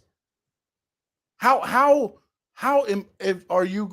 going to get any offense on you? You know, like that's the thing is like sometimes stories are more than just like guys getting 90% of the fight. That fight, Cena was trying to build up. I almost said Umaga because I saw what Josh wrote there, but that's what they're doing. He's building up Solo as the monster that he's got to overcome, and maybe Solo is that big moment that he's got to overcome. I don't know, but what they're doing right now is setting it up to where Cena is going to have a big moment where he's going to have to win that singles match. I mean, they're just the way they're hyping that singles match. He hasn't won it. Then he went out there. Then his head's low. He waves a little bit goodbye. Everybody's like, "Thank you, Cena." You have Cole and Bennett on the thing there. Like it just, there's more to this. Maybe there is. Maybe there isn't. I don't know. Again, tomorrow the strike could be over and he's gone. So that's why I'm saying, man. I like your idea. I like your concept. I like the way you're thinking about it. I just don't see John Cena winning the belt. I mean, that's what it is. So if he's gonna get over for his last hurrah, I don't know how they're gonna twist it and turn it. Maybe they're building it up that way. He fights against Solo, and Solo at one point in time feels like maybe he's the greatest. If I could beat the greatest of all time when it comes to John Cena, then I could beat right now the greatest who's the longest record, which is Roman. And then I could, they'll put Solo versus Roman. And then that's when Solo leaves the bloodline or something. I don't know. They could do certain things like that. I don't know. I don't know what they're trying to do when it comes to Solo, if they're trying to get him over, or if maybe that this is a push for John Cena. I have no idea. But overall, it's building both. But it's overall, the story of Cena being in the losing streak, and does he still have it? And Solo being the monster. But overall, that match was not a good match. I didn't enjoy it at all. I thought it was a waste of time. It was disappointing. Crown Jewel. I don't know what you guys expect at Crown Jewel. I don't know what you guys. I'm not. I don't. They paid $55 million, and they tell WWE who they want over there. I mean, now come on. Yeah, but dude, it's more for us fans. It's more than what WWE makes. We want a good pay-per-view, and we know that Triple H can make a very good pay-per-view, even when it's not one of the big four. Yeah, we know that he's done it before. If you don't get the results you want, then it's like, oh, you just said the matches were okay or good matches, but the fact that the results weren't there is the reason it's a bad pay-per-view. No. I mean, if Solo would have won, if Solo would have won a different way, that's fine. I have no problem with Solo winning. I don't have a problem. My issue was the match sucked. It was not entertaining at all. Let's go through storytelling. Cena hasn't wrestled a solo match in 5 years. 5 years. He's going to come out there and whoop Solo? Well, again, look at the fight. Look at the fight that John Cena did against Austin Theory in WrestleMania. That was a good fight. It wasn't bad. Austin Theory is the same as Solo Sikoa in their characters? No, Solo's a okay. freaking monster, bro. Okay, so let's differentiate this. There's storytelling and there's wrestling, right? You could still have a really good wrestling match, even though you have a particular story lined up for it. There's nothing wrong with John Cena would have been duking it out with Solo Sikoa and going back and forth, and Solo still beats him. He But beat him with 3 spikes. Actually, more than that. I mean, yeah, but John Cena didn't do anything. John Cena was pretty much just getting his ass whooped the whole time. Like, and you're calling this guy the greatest of all time. Like, come on, man. Like, have a little bit of respect for the guy. The guy, bro, it's like the Dolphins going out there and laying an egg on a football game. Like, that the Dolphins are better than that. I mean, at least make it competitive, right? I mean, come on, man. Like, dude. no, I think again, you're looking at it as okay. You think Austin Theory is the same competition as Solo Sikoa? Austin beat him. Yeah, but again, Solo is not the guy that's going to go. Solo's just there as the impact wrestler, though. Like Austin Theory, yeah, you can have a match with because he's not out there to be the savage. Solo is built up as this monster, the thing. And what's Cena going to go out there do and just start throwing him around, and Umaga's going to bump for him? And he hasn't had a singles match other than one at WrestleMania. That's the only single match he's had in 5 years, and he's going to go out there and bump damn, I keep wanting to say Umaga, Solo so much. Like again, and then also I believe they're laying the groundwork for the other story. So it is what it is. Again, we're not going to see eye to eye when it comes to these things, but that's fine. And then what was the other matches? The Rhea Ripley fight wasn't bad. That was a good fight. I was impressed with the Rey Mysterio Logan Paul fight. I was happy that Logan Paul saved Rey Mysterio from injuring his neck. He almost caused him to injure his neck, but that was part of he did good saving him. The other thing, there's no way he showed it to him. The Seth versus the Drew McIntyre, it was okay. I mean, here comes Damian Priest, and then Zammy jumps in and steals his briefcase. Okay, well, whatever. It is what it is. It was different, I'll tell you that. Again, I wasn't. I personally, if I had to choose a fight that I really felt like maybe it delivered, I guess I would have to say maybe the Logan Paul Rey Mysterio one. And I actually, even though the crowd was dead, I don't know why the crowd was dead, but I actually liked the Bianca Belair fight. Yeah. The crowd was dead. Like the crowd had no type of maybe it's because it was women over there. So I don't know, but I like that fight, and I just think they didn't understand that match that well. I just think that again, it was more wrestling than a storytelling match, and then the whole thing with Bailey at the end, and I don't think they expected Kairi Sane to come back like that. So I like that. Oh, I thought it was good, and I thought it made a very interesting for SmackDown. Again, they planted little seeds for like the next coming up shows, and that's the one thing that sometimes I think gets away from the other, AEW in a way, is they end things at pay-per-view. They don't really leave anything to go to the next show. See, I'm not gonna bring up the AEW thing because we already know that. We already know that. I know, but what I'm saying is that like they build off of this, is what I'm saying. Every show builds, and it's like, it's one of those things to where it might not build the way we want it to build, or it might not be the way we think it should go, or whatever. But when you look at it, you're like, okay, I can see this. Okay, I can see that. Whether we like it or not, that can leave a lot to be desired either way. But the other way. What about you and your take on Crown Jewel? What did you think about it? I thought it was okay. I gave it a B minus.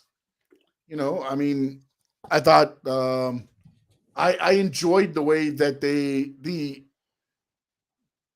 I guess a newer way of not cashing it in, but trying to cash it in with Sammy at the beginning. I thought that was good. I I thought the pacing of the card was good, other than I think they should have probably had Io. They probably should have switched the women's matches, had Io and Bianca before the 5-way, because the 5-way did so much that maybe that was the expectation of what the women were going to do. And Io and Bianca are totally different than what you saw in that match. The brutality that you saw as far as, with Raquel and Nia and Rhea and even Zoe, and Shayna as well, the ground and pound style. I like the fact that Logan Paul won cheating. I like that it wasn't a clean win, because I was worried about that. I do like Dakari Sane, and now the whole thing with Bailey too, because now, again, they planted, I don't know if you saw, I think it was on social media, they showed where Bailey jumped Kari Sane before she got let go. That's how they got her out of the company. Bailey was the one that laid her out while Sasha and Asuka were wrestling. And then now she showed up, and it was like she saw a ghost. And then she tweeted out the other day, Dakota, answer your phone. I'm trying to call you. I'm back in the U.S. Like, Dakota's not answering her call. That's cool. So, like little things like that. Did you see that Santos Escobar was the one that gave the brass knuckles to Logan Paul? Yeah, he picked it up and he left it down the thing when he ran away. Yeah. Yeah, he was the one who kind of shoved it. Where does that go? And he's wearing yellow. Yeah, bro. Santos Escobar was wearing yellow. So again, there's a lot of little things where, again, does it mean anything too? Because this is where, again, I think WWE leaves a lot out there where fans get mad because they expect something that doesn't happen, even though they're like, what? Because we put Santos in yellow and he put the brass knuckles on thing he thought he's going to be. It's like little things like that. The ending of Roman and LA Knight, I didn't have a huge issue with it. I was happy that they did something that wasn't a clean or just a person jumping on the apron and turn into a spear. At least he got speared through the outside, and then he did his other stuff. So it wasn't like LA Knight got beat by one spear, because I was worried that when I saw how the match was going, that it was going to be kind of one of those things where Jimmy jumps up, he goes to swing, he turns around, gets hit with the thing. And so I don't think they took a lot away from LA Knight. They still left him, strong as far as that goes with the way he was beat. So overall, I mean, again, it's the crown jewel event. It's like they're over there just to really, make it. Now apparently they're going to have a stand-up experience now in Saudi Arabia, the WWE experience in Riyadh. So that's going to be a stand-up there. So we'll see how that goes. Oh, just FYI, Otis is wrestling in NXT right now. Nice. Little Otis down there, huh? Wow, is he smacking his belly? Yeah, he was supposed to be out there just to support this guy. What's his name? Damn, the Japanese guy who's not part of their group. Oh, Akira Tozawa. Tozawa, yes, he was supposed to help Tozawa, but now Otis is wrestling. I see. I mean, I'm not hearing it, but I just see him wrestling right now. I'm like, oh wow, they got him out there wrestling. And then let's see. Josh is asking, where is Jade? When is she making a debut? People have been saying WrestleMania. No, she's not. She'll make her debut, I believe, before WrestleMania. I think she makes her debut in Royal Rumble. Now, also, the interesting thing is now, and I got to find this because I don't know how to pronounce some of these women's names, but it was announced that it looks like a couple people, one of the people that AEW had an eye on, signed with WWE, and hopefully I can. Yeah, the girl from New Japan Wrestling, right? Yeah, I saw that. I read about that. That she was big in AEW. She was. I know. Saraya is supposed to come back. Is one of them, or not Saraya? I think that's Paige, but Saraya or something. Let me see if I could look it up because I did read about it as well. And then also, they have interest in NJPW Women's Champion Gaiulia, if I said that correct. But there's a couple different, and then it says right here, Saray, Sarray. She was signed to WWE before and then let go, and then luckily they might have signed her back. So again, and then you add Jade Cargill. I mean, the women's division's getting going to be pretty packed there.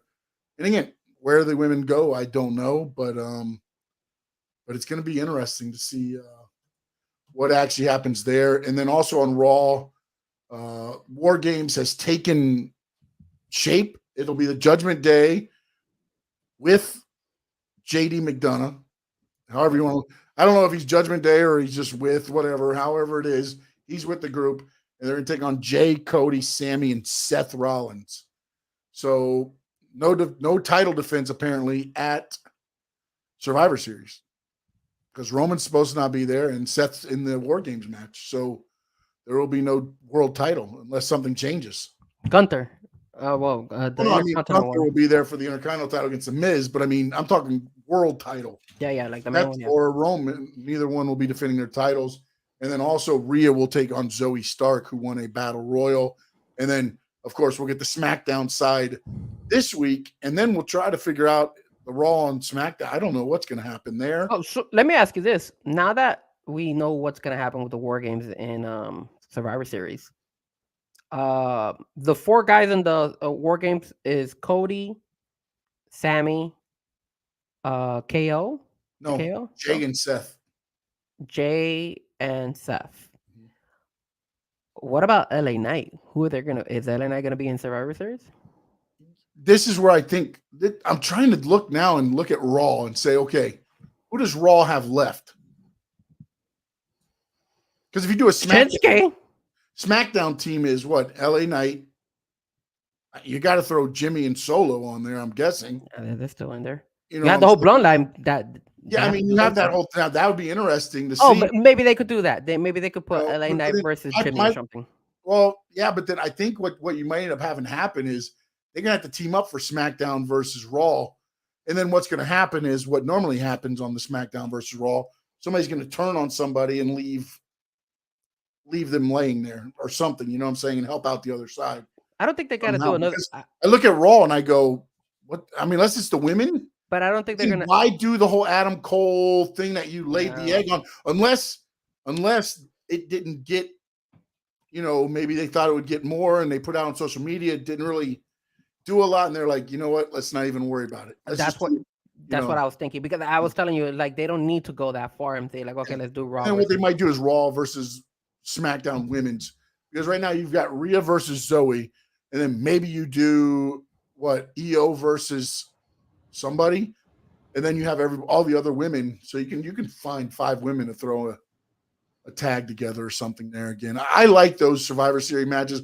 I used to love Survivor Series. You'd only get 3 or 4 matches on Survivor Series, but it was Team USA versus, at the time, Iron Sheik, Nikolai Volkov, all the international team. I forgot what they called them at that time, but you always had those matches, and it was like those were. I love that just because it was different. You got that one pay-per-view where everything was different, and but we don't want the difference. I mean, we want the traditional stuff, Sean. They were the traditional Survivor Series matches, is what they were called. Your traditional Survivor Series matches were 5-on-5. Even when it went to tag teams, it was 10 men, but 5 tag teams on each side. Yes, those were the good days. Hulkamaniacs. Sean is Josh is asking about Shinsuke. What do you think about Shinsuke, man? Yeah. You saw people. What happens with them? I don't know. The people were chanting CM Punk on Monday when Shinsuke was fighting against. Again, man, I don't know. We'll see. Kazawa. Yeah. Tazawa. Whatever. Let's see. And also, my brother told me about that. You think Braun Breaker beating Gunther for the IC title? I don't know. I don't know. I honestly don't know what their plans are with Braun Breaker, man. I don't. There's so many times where I look at it and I go, okay, if they bring up Braun and they bring up God, who's the champion right now? Not champion. Carmelo Hayes.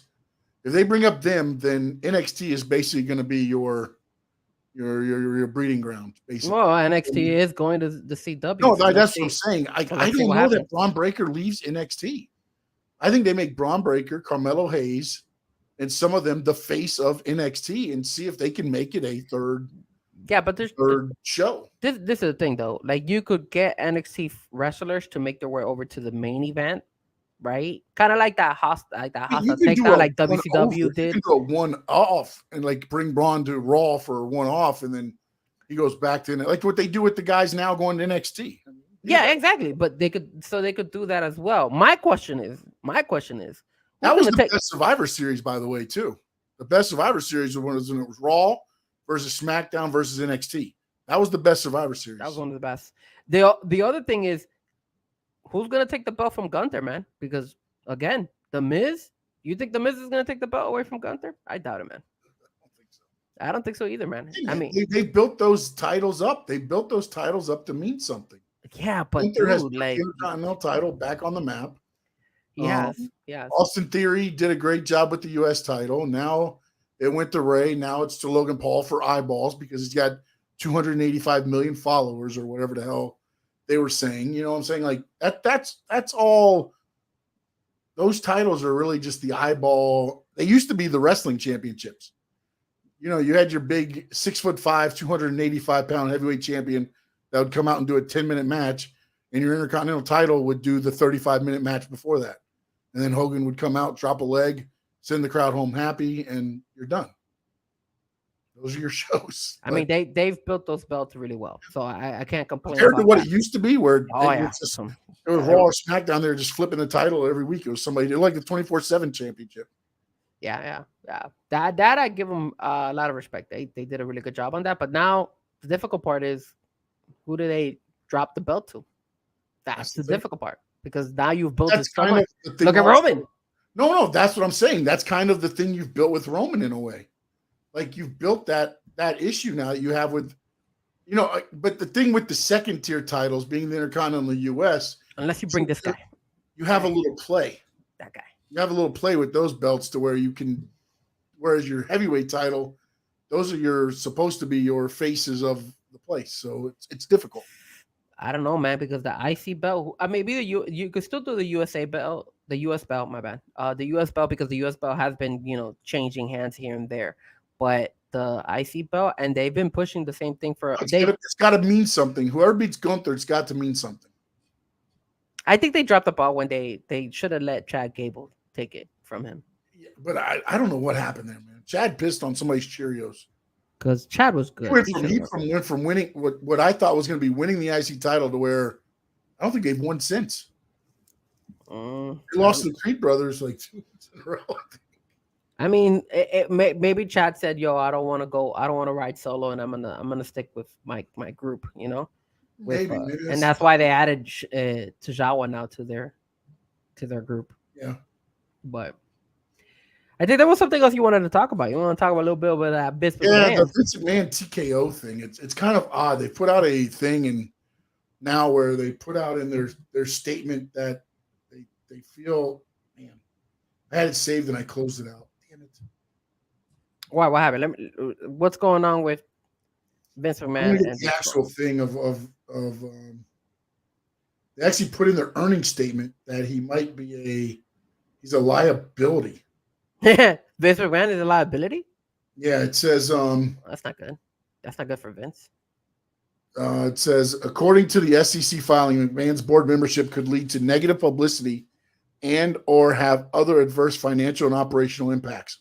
Furthermore, the filing says that McMahon could open the company up to additional scrutiny or otherwise exacerbate the other risks described herein. And then it keeps going on. It says, as McMahon had been found to be using the company funds to make hush money payments. That was the stuff from before. The language of the filing indicates the investigation into McMahon was closed, but that further hush money payments were found and reimbursed. The filing also warns that the investigation, as well as other further expenses that could occur to said investigation, could pose a financial risk to the company. WWE has not lost any business due to the investigation, but the investigation could still change the perception of the company's business partners.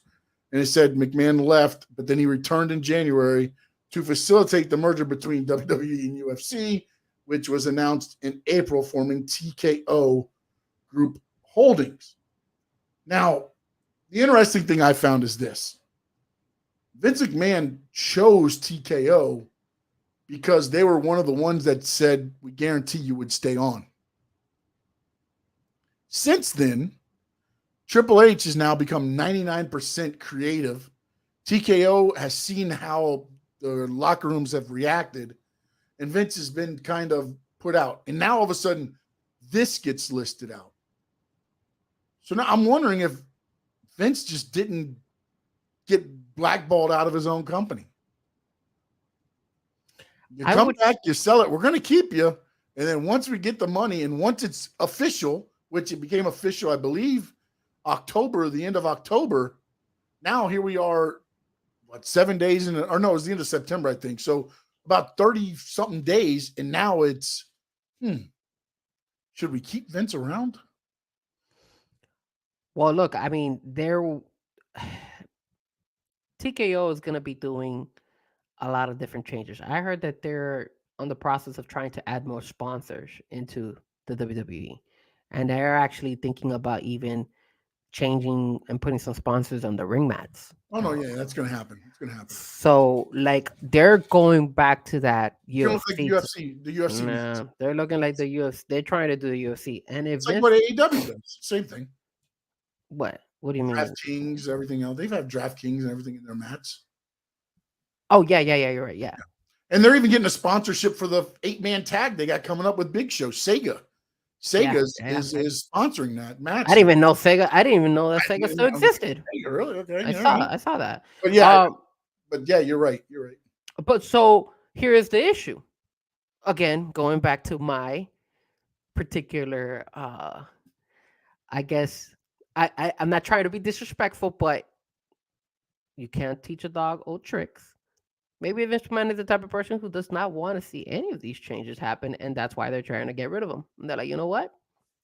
If you can't deal with our changes and what we're saying, it's time to get you out of here, brother. He sold 51%, so he has no say. If they say put drink on the mat, you put drink on the mat. That they own it now. True, but remember, the whole concept was, hey, he still had 49%, So what happens? Hey, why are we giving this guy 49%? Let's get him out completely now. It makes no sense. Yeah, they'll have to probably. I mean, they can find a way to get him out, but I just found it odd that the one group that you basically chose because they were going to keep you on. Now they're like, But the thing is, I wonder will he stay on the board of TKO? Just not in WWE, not just on the board. So it's going to be interesting to see how this plays out. Look, he will always have ties, but I always thought that Vince McMahon was going to lose the company from the moment when his daughter, Stephanie, said, I don't want to take over and I want to stay away from it. That's when I said, okay, you know what? It's going to change hands. When I knew it was going to change hands was when Vince came back and Stephanie left again. Yeah, that's why. There's a rift there because they don't. She was not happy with the way everything. Now again, whether it was she's upset because she found out all the stuff that her father did on a professional side and a personal side. Because remember, she got hit from both sides here. By the way, it's not just a business thing; it's a business and personal thing for her. So, when he left, she came back and took over, and then as soon as he came back. Yeah, she was back out. Not even, I don't even think a day, right? It was like a couple hours after Vince is back, Stephanie's back out. It's like, the sad part was, I personally think that she was the right person to take over the company. Who? Stephanie. I thought she was the right person to take over the company. Probably, and then everybody supposedly inside the building, the headquarters, like Stephanie. But again, it's one of those things to where I always said, and I never honestly thought I would see Vince sell. But he had to. I said there's only one person that can destroy WWE. Vince. I figured he was going to – that's what I thought he was doing. He was destroying it on the way out. Like, okay, guys, here you go. I'm going to run this. We're running Ricochet versus Miz for 12 weeks straight. It felt like that's what they were trying to do. Like, it's like you can't be putting any thought process into these shows. True, but I always felt that Vince McMahon will always want his legacy to live. Look how he has kept bringing back that stupid XFL stuff. Like he's always tried to. I know he sold the eventually to The Rock and stuff, but still, he was trying to make a comeback with it because the guy is what do you call it? They're like those people that are like not manipulator. Well, he is a manipulator, but He's egotistical.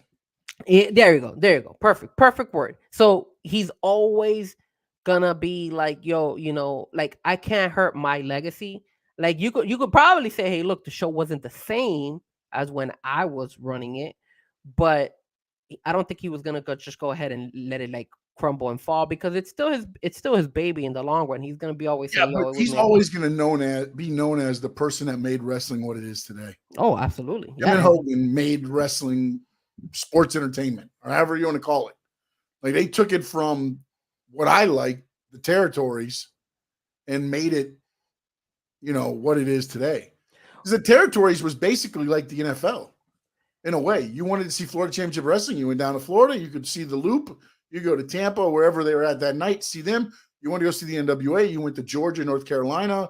You wanted to go see, Mid-South, you were up in the Tennessee area and stuff like that. So like it was almost like you could travel to see anybody you wanted to see at that time. But again, you people really didn't follow it like that. You just their locals did. But I think he's always going to have that. And I just think that, and also I think I don't know if it's necessarily egotistical. I think he lost touch. It's like I know Not what old. I know what works. I know what the fans want. And yes, he has programmed WWE fans to want that, but the fans that didn't want that wanted something else. And then that's where AEW, TNA, all those other ones were able to put a foothold in because all you had to do was something a little bit different and you were the alternative. Yeah.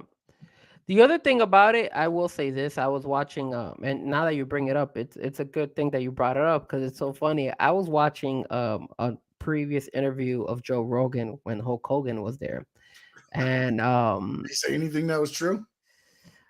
it's funny because Joe Rogan was asking Hulk Hogan all these things about like how it all started. Because remember Hulk Hogan, he was supposed to not do He's an AWA. he was not supposed to do the script of the Rocky movie because Vince told him no, I don't want you to do that. And Hulk Hogan said no, I want to do it. It's going to be good for him. It's going to be good for his brand and everything. And then that's when WWE said, okay, well then screw it, get the hell out of here, and they kicked him out, right? And then he was traveling all around all these places, and then eventually Japan. yeah, and then all of a sudden, when Vince took over, and Vince was the one that proposed to Hulk Hogan and said, "Look, we're gonna go ahead and we're gonna do something different. We're Vince gonna Jr. Vince Jr. Vince Jr. Yes, Yeah, Vince Jr. Vince Sr. was the other one. Now, the thing that I had always been thought was that Vince Jr. started doing this once his father passed away, but that's not true. Apparently, Vince Sr. was still alive when this was happening. He was still saying he wasn't happy about the situation, but he knew it was happening. And then the crazy thing was, Hulk Hogan in the interview, he starts telling how they were going to all these different territories that were like really, really like hate, dude, that they were getting bombarded. Like they wanted to like there was a wrestler he mentioned, man, that it was in Texas. I forgot his name, man. It was a guy. He was well known that he went to Hulk Hogan and he took out a gun to him. And they were going and say, hey, they were telling Hulk Hogan, if you run into this wrestler, he's gonna kill you, bro, because WWE has no business going over to the Texas side of wrestling. Man, I forgot who it was. But Hulk Hogan mentions him. Big who? Texas guys. I mean, I'm trying to think of like not Bruiser Brody, Stan Hansen. I'm just trying to think of Texas guys back in the day.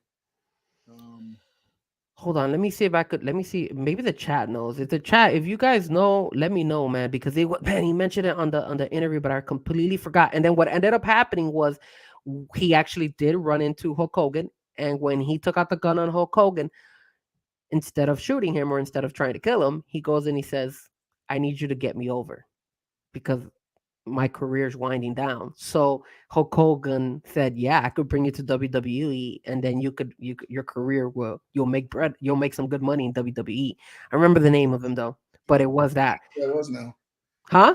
Because the interesting thing was, Bob Backlund was the champion, and then he lost to the Iron Sheik because Bob Backlund had no charisma. He was just a wrestler. He was a legit wrestler. That was it. That's what he was. Then Iron Sheik won it. And the reason the Iron Sheik won it was because they wanted Hulk Hogan to win the title. Mm-hmm. Hulk Hogan was in the AWA and touring Japan and had told Vern Gagne that, that he was going to leave. So Iron Sheik used to train AWA wrestlers, and he was also trained there. Vern Gagne called him and said, if you break both of Hulk Hogan's legs, I remember that. I think it's like $100,000 or whatever it was. He did that to the Iron Sheik, right? Yeah. He spoke about that because he was like, I can go out there and Yes, he also did that. He also said that. Yes, that Hulk Hogan did mention that in the interview. Here's another thing you didn't know: Hogan got trained by Hiro Matsuda in Florida. Do you know who Hiro Matsuda did his first time? I can't remember if it was his leg or his arm. Oh yeah, he mentioned that as well. He snapped him, and when he came back, they're like, okay, he really wants it. and the crazy thing, Hulk Hogan was talking about it. He was saying, look, because of him getting his snapped, he went back to his house to his dad, and his dad said to him, "Don't ever let any wrestler or anybody like break anything of your body. You're bigger than better than that." And when Hulk Hogan had to wrestle him again, right? Or when Hulk Hogan, I don't remember if he had to wrestle him again, or when Hulk Hogan was wrestling some of the bigger wrestlers while he was coming up, he always had the mindset of like, yo, man, these guys want to hurt me. And he didn't, and he was afraid that something could happen to him in the ring, in other words, because of that particular trauma that he had when he first was coming up. The only thing he did bring about was about Bruiser Brody. And of course, if you guys don't remember, Bruiser Brody was the wrestler who unfortunately got killed in Puerto Rico. So Hulk Hogan apparently mentions when he went to Puerto Rico. So when they went to Puerto Rico, obviously the guy handling Puerto Rico, what's his name again, Sean? It's the Puerto Rican guy. It was Carlos Colon Colon. Okay, so the other one is the Invader. The Invader was the one that handled the money and the business.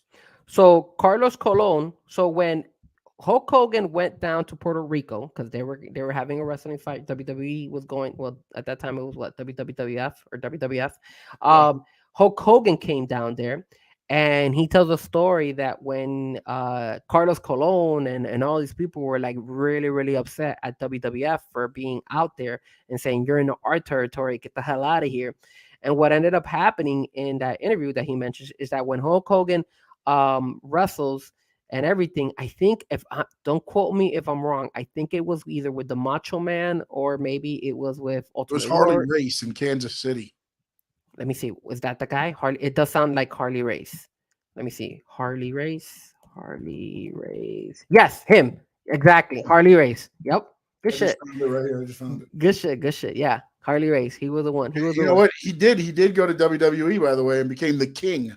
Harley Race. Because Hogan said that. He was like, yo, that was because of Hogan has said some outlandish shit too. So it's hard to believe everything. Like he was like, I forgot he took like credit for something. There was some other stuff that was just crazy, but But so when what happened with the whole Carlos Colon down in Puerto Rico was the fact that I think it was Hulk Hogan and Macho Man. Don't quote me.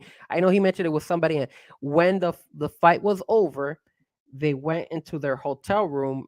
He didn't. He does. Yeah, the guy sitting there with a gun, and Hogan went and got on the airline and left. Yeah, so the guy sitting there said, "Don't ever come back to Puerto Rico. If not, you won't be here to live it." And then all of a sudden, the next day, Hogan got the hell out of there and said, "I'm out of here." And then the next, what was it? Maybe like the next week or the next couple of weeks after, that's when Bruiser Brody came down, and unfortunately, there was that unfortunate issue with Bruiser Brody where they They stabbed him. His promoter, wasn't it? Wasn't his promoter who stabbed him? The same guy, the Invader. Yeah. And then and then I started watching. I started listening into this whole story because I knew I never had heard these stories. So I was like, "Yo, what is this? Let me do more research on this and let me. This sounds very intriguing." And there's the other guys. None of the wrestlers wanted to go ahead and talk during the court because he got away with it. The Invader pretty much. Oh no! What happened was there's a couple different things that was said. Like all the people that are there, eyewitnesses, said they never received anything about the thing. They heard about the trial being over, and they never received anything about. They're like, "How is the trial over if we never got anything to go and testify?" Well, they were saying that they didn't want to go and testify. No, there were some that didn't want to go, and then there was others that didn't get anything or a chance to go. So they kind of handpicked who they brought over to testify in the trial. Well, there was some who was there was that he's black, the wrestler who Tony was Atlas. Tony Atlas. Yes, he was the one who was there, and Tony Atlas was the one saying that he was the one that witnessed everything, that he was there. He was the one who helped out Bruiser Brody before he passed away and all that stuff. And then Carlos Colon came out as well, and he was there telling him, what could I do and all that stuff. And then I remember what Tony Atlas said was that Bruiser Brody went ahead and said, "Hey, take care of my family. Take care of Barbara and the kids." Yeah. So if you guys haven't heard about it or haven't listened to it, man, watch it, man. It's an interesting thing about there's an actual on Vice, if anybody knows the Vice. There's a couple different things I recommend on Vice. One is the Territories, which is produced by The Rock. And the other is the Dark Side of Wrestling, or Dark Side of Wrestling. I think it's called Dark Side of Wrestling. And then they got about 3 or 4 seasons of episodes, and it goes into the Chris Benoit stuff. It goes into Bruiser Brody. It's got a couple the flight, the WWE flight. It goes into that. There's a couple different stories it goes into. But if you go to Vice and look for Dark Side of Pro Wrestling, go down. Is it Dark Side of Wrestling or Dark Side of the Ring? You're right, Chad. Dark Side of the Ring. And man, you'll get a lot of the stories there from people that were there, and then there's sometimes, I'm not gonna lie to you, there's a couple people there that probably were not there that are just instigators, but you can draw from wasn't that some of the things. Wasn't the Iron Sheik when Bruiser Brody passed away? I don't believe so. I know that there was one point in time where they were saying that Ric Flair was there, but Tony Atlas confirmed that Ric Flair was not there when he passed away. Judge Mantell was there. These guys, the Samoans, they were there, weren't they? The tag team Samoans, I think they were there as well, if I'm not mistaken. I'm reading what Chad is writing on the chat. And it's so good. I love all those. They had Big Boss Man. They had a few episodes. Yeah, absolutely. Look, there it is. So good. Yeah, that was one thing that we really, and here you go, guys. That way you guys could see it. Dark Side of the Ring, which is pretty cool. Those are other sides of the story of wrestling. But I'm telling you, man, I'm gonna watch these things because, like, I started listening. What I did is I went on YouTube and I started watching and seeing. Like, there's actually on YouTube. There's also Tony Atlas. There's one where he's actually being interviewed and he's telling you the whole story. Yeah. He's telling you everything of what happened. There's a lot of things. If you want to go through YouTube, if you're a wrestling fan and you want to know this stuff, sometimes maybe you don't want to know, and that's totally fine if you want to keep it all. But look up shoot interviews and just put pro wrestling shoot interviews, and they'll throw up a list of them, and you'll be able to see like Sid Vicious talking about Arn Anderson incident. And they talk about when Sid Vicious got stabbed by Arn Anderson, pair of scissors. Arn Anderson went after him and stabbed him a whole bunch of times with scissors. Like, I didn't even know about that. There's just a whole bunch of like things, and it talks about, guys that used to work with the Road Warriors. They're so happy when they came in young, they were just beating the crap out of people. And that's what they did. It's just a lot of stories you hear about guys that just, like, oh damn, I didn't know about that. But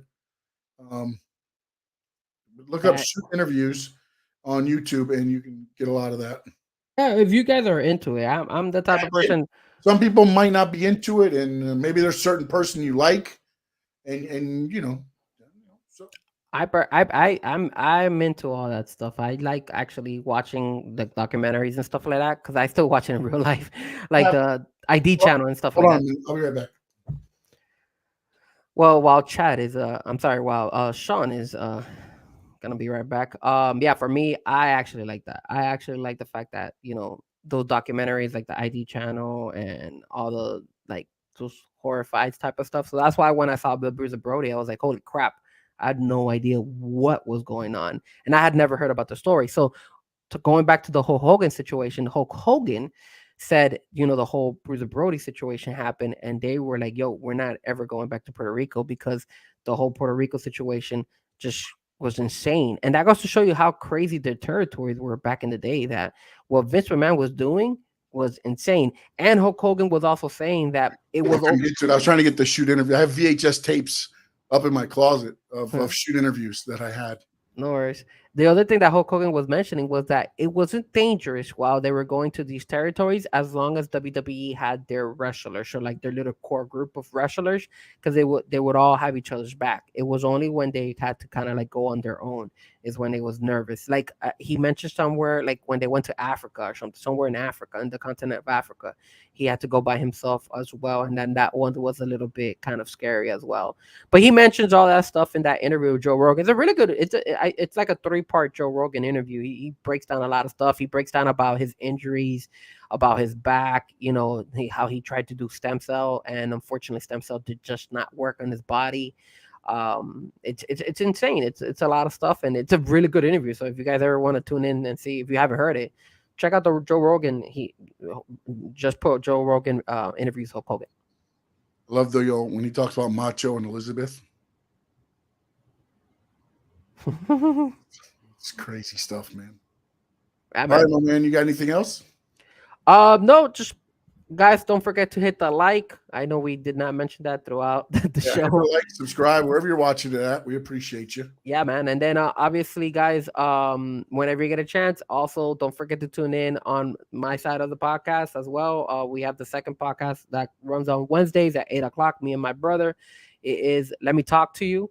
Now we changed it because I didn't want to copy LA Night. Let Me Talk to Y'all, because I don't know, for some reason I thought maybe they would copyright me or something. So I said, let me talk to you. So that's how I always have a you instead of y'all. But that's definitely one thing that we do. 8:00. We talk about wrestling, but we also talk very, very intense conversations about the Miami Dolphins, NFL overall in general, and obviously other sports like soccer and the Miami Heat. I also want to go ahead and give a big shout out to my brother. Yesterday was his birthday. So yesterday. What? Oh, that's right. I did. I wish him happy birthday. Yeah, that's right, Nick. It was his birthday yesterday. So we had a good time. We went to the casino. We didn't win. He won. So good for him. And then of course, don't forget to follow me on all social medias, Frezko Music, on Twitter, X, Facebook, Instagram. And then also don't forget to also check out my channel, which is Frankie Frezko. All right, and if you're listening still right now, please, as soon as you're done here, if you're on Twitter, if you're on YouTube, please hit the subscribe button. Sports Talk with Sean Stanley, also Frankie Frezko on YouTube there, and you can also follow on all social medias at Sean_Stanley11. That's on all social medias. I'm going to get more active on this. I just got my new setup, so now I can watch more wrestling. I got it all now. I've got Impact. I've got New Japan. I've got it all now set up so I can sit there and I can talk a little bit more about everything else. I watched a great match the other night with Ospreay, who's another one that supposedly might be heading to WWE. That'd be interesting. Well, remember, he's also the same amount he might be going to WWE. He might be going to AEW. So. No, and we never even talked about possibly Ronda Rousey making her way over to the AEW world. Remember, she was at that. She's teaming up with Marina Shafir now on a couple different areas. Yeah. There, so we'll see, man. We'll see. I just don't know that she wants to do that every week thing. And will Tony Khan pay per performance fee? We'll have to see how that goes. I wouldn't be surprised if he does. I mean, look at he just finished paying a whole bunch of money to Ric Flair. I'm wondering if he will be able to. Because listen, man, 2024 is right around the corner. Yeah, man. How much money are you spending on people now? Got a couple big contracts due. And I got to believe that Triple H is going to be talking to the TKO people like, look, I might need a little more zeros on this for this guy, but I'm telling you, he's worth it. Well, I saw something on Instagram, and I know we're ending the show, but I saw something on Instagram that they were comparing Seth Rollins and MJF, and they were saying who has had the better run as world champion. I don't know, man. That's a good one. I personally think MJF has been better, but you can't say Seth Rollins hasn't done his fair share of entertainment. Yeah, no, I mean, it just depends on what you like. I mean, in your champion. I think MJF is more entertaining champion because he talks and wrestles. Seth talks too, but I believe he's too much into that, whatever the hell character he is. He kind of gets over my head on some of the stuff, and just, I like MJF myself. That's the part of AEW that I do. Is MJF bigger than Roman Reigns? Or no, not yet. Can he? That's an interesting question. Because the other thing is, let me ask you this. And everybody on the chat, and I know we said we were leaving, but of course, Frankie screwed it up. We talk wrestling, man. If I'm MJF, I tell Tony Khan, I want the machine behind me like the machine is behind Roman Reigns. But aren't they doing that already? In a way? No. You don't think so? I mean, they're catering a lot of the stories just directly to him, though. Yeah, he's getting the stories. But is he the focus of everything? Everything. I mean, like, if you look at AEW Dynamite, that's MJF's show. Yes. You think that they're doing that right now? Maybe they could do it. You want to know why? Because look at Roman. Roman is all SmackDown, right? Yeah. So he opens SmackDown and he usually closes SmackDown if he's there. Yeah. So then MJF is all Dynamite now, and then you could treat Collision as like the Monday Night Raw. So then that's where you would put the Adam Copelands in there, Kenny Omegas, and all those guys. Yeah, but you got to start doing that. MJF needs to open the show, and MJF needs to close the show, and then in between, you got MJF sprinkled in. That's what they do when Roman's there. Oh yeah. When Roman's there, it's backstage segment. It's whatever it is. You know what I'm saying? That if I believe is what MJF's going to request, because I can guarantee you right now, WWE will probably tell him that's what you'll get if you come here. Eventually. Yeah. Eventually. No. They'll feed him a bill of goods. They'll feed him the bill of goods. They'll give him the money. And then when he gets there, they'll change it a little bit on him. Be like, you got to work and earn it. We can't just give it to you right now. Just like Cody. Look at Cody. We're not going to do that beforehand. Yeah, look at Cody. Look at how much they're making Cody work for it. Like, hey. No, Cody. Cody wants this. This is more. I believe this is Cody doing more of this because this is Dusty, man. This story is what Dusty was, man. It really is. When you look back at it, he is just doing a 2023 version of what Dusty did his whole career. Yeah. Always counted out. He's the fat guy. Fat guy can't do it. The plumber's son. And somehow he comes in and he wins the title 3 times. No, 2 times, I think. It's actually 2 times. Crazy thing is that how long did Cody sign? He signed up for 3 years, right? 3 years, yeah. 3 year, $9 million. So if he was to eventually get over, it would have to be in the middle of this right now. Like it'd be this WrestleMania. Yeah, because then that would give him at least the whole year to like kind of defend his belt and all that stuff. Yeah. I don't think he's going to leave WWE though. You don't leave to go back. No. Unless Tony Khan's giving you here's the keys, then maybe you think about it. But other than that, it's funny how I honestly feel Tony Khan regrets letting Cody leave. Well, I think he undervalued what Cody meant. And I'm not saying that he did it on purpose. I just think he thought, well, okay, go, Cody, go do you. We're fine here now. Then Cody left, and it was like, oh, wait a minute. Maybe he did a lot more than I was really, because again, Cody's that guy that he works. At least what it appears. Again, I'm going off of he's there with the headset on, watching the matches. He's talking to the guys. He's keeping everybody in focused and tuned in onto the show. That's where I think he was undervalued by Tony Khan. I don't think Tony Khan, I don't want to say that Tony Khan didn't, because it sounds like, oh, Tony, I just don't think he understood the value that Cody brought until Cody was gone. I think so too. I honestly, and you know what? And I think it got over his head where he was like, you know what? I could run this without you having to be here. Yeah. And I think overall in general, AEW has kind of gone down ever since ever since he's left. But I will say this, like they were still utilizing Cody because Cody, they weren't using him. The first thing they did, they screwed up, dude. And Cody, I think, knew when he did that, it was like downhill from there. I'll never challenge for a heavyweight title. But I always they were trying to turn MJF and make him the heel, and I always thought AEW lost Cody when they didn't switch it up. And I know he didn't want to be a heel. I know he didn't.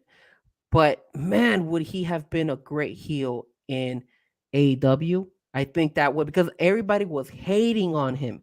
Yeah, but at that point, what does it matter to be a heel though? You can't do anything. He was so handcuffed. Because now as a heel, you could say, "Hey man, screw the fact that I can't win that belt. Now I'm gonna win it because I don't give a damn about you. You're done. You can't. No, you can as a heel. Yeah, you can. Yeah, bro. You can't rewrite contracts. Hell he signed a contract saying he would not challenge for. But that's the story. You switch it up. You tell him, yo, you know what? I'm a heel. This guy is just You switch it up, baby, and then all of a sudden you're like, how the hell did this guy, who signed a contract saying that he would never challenge for the TNT belt, now the heavyweight belt, now all of a sudden is getting a belt, a shot at the belt again. You could have done so many things, and then CM Punk came out right afterwards. Chad. Cody versus Sean. Cody versus you threw me off. Cody versus CM Punk. Dad, would have been appreciate great. Would have been great. Frankie Frezko, I always appreciate you, sir. Even though you got some outlandish shit you're talking about. No. Ooh, I'm the new breed, baby. I represent the new breed, Mr. AEW. At the same time, the new generation, not that. Oh boy, you're Sean Royal and Chris Champion, the new breed. The new breed, baby. You don't understand that stuff. That would have been a great tag team back in the day. But I think it was Chris Champion or Sean Royal. One of them, they got in a car accident. Yeah. Sucked. Again, at Sean_Stanley 11. Please subscribe. Go to Sports Talk with Sean Stanley on YouTube. Subscribe. Like, get your notifications set. I'm gonna start putting out new things. And I've got New Japan. I can watch it from 2017. I'm gonna start just sending stuff out for the hell of it. And make sure you follow him at Frezko Music and his YouTube channel, which is Frankie Frezko. And then tomorrow, 8:00, him and his brother. His brother's a lot better than he is, so don't worry. His brother doesn't sound like Elmo. No. And then once again, happy birthday, Papa Stanley. Happy birthday once again. From Elmo to you, Papa Stanley. What shirt are you wearing there? Is that the Hardys? No. No, okay. Undertaker. No, the Judgment Day. Judgment Day? Is that Dom? The white pasty guy? So or is that supposed to be Dom is so that's supposed to be this is Rita right here. Yeah, so that's supposed to be oh god. This is Finn, and then this is this guy. That's Damian Priest? Damian Priest, yeah.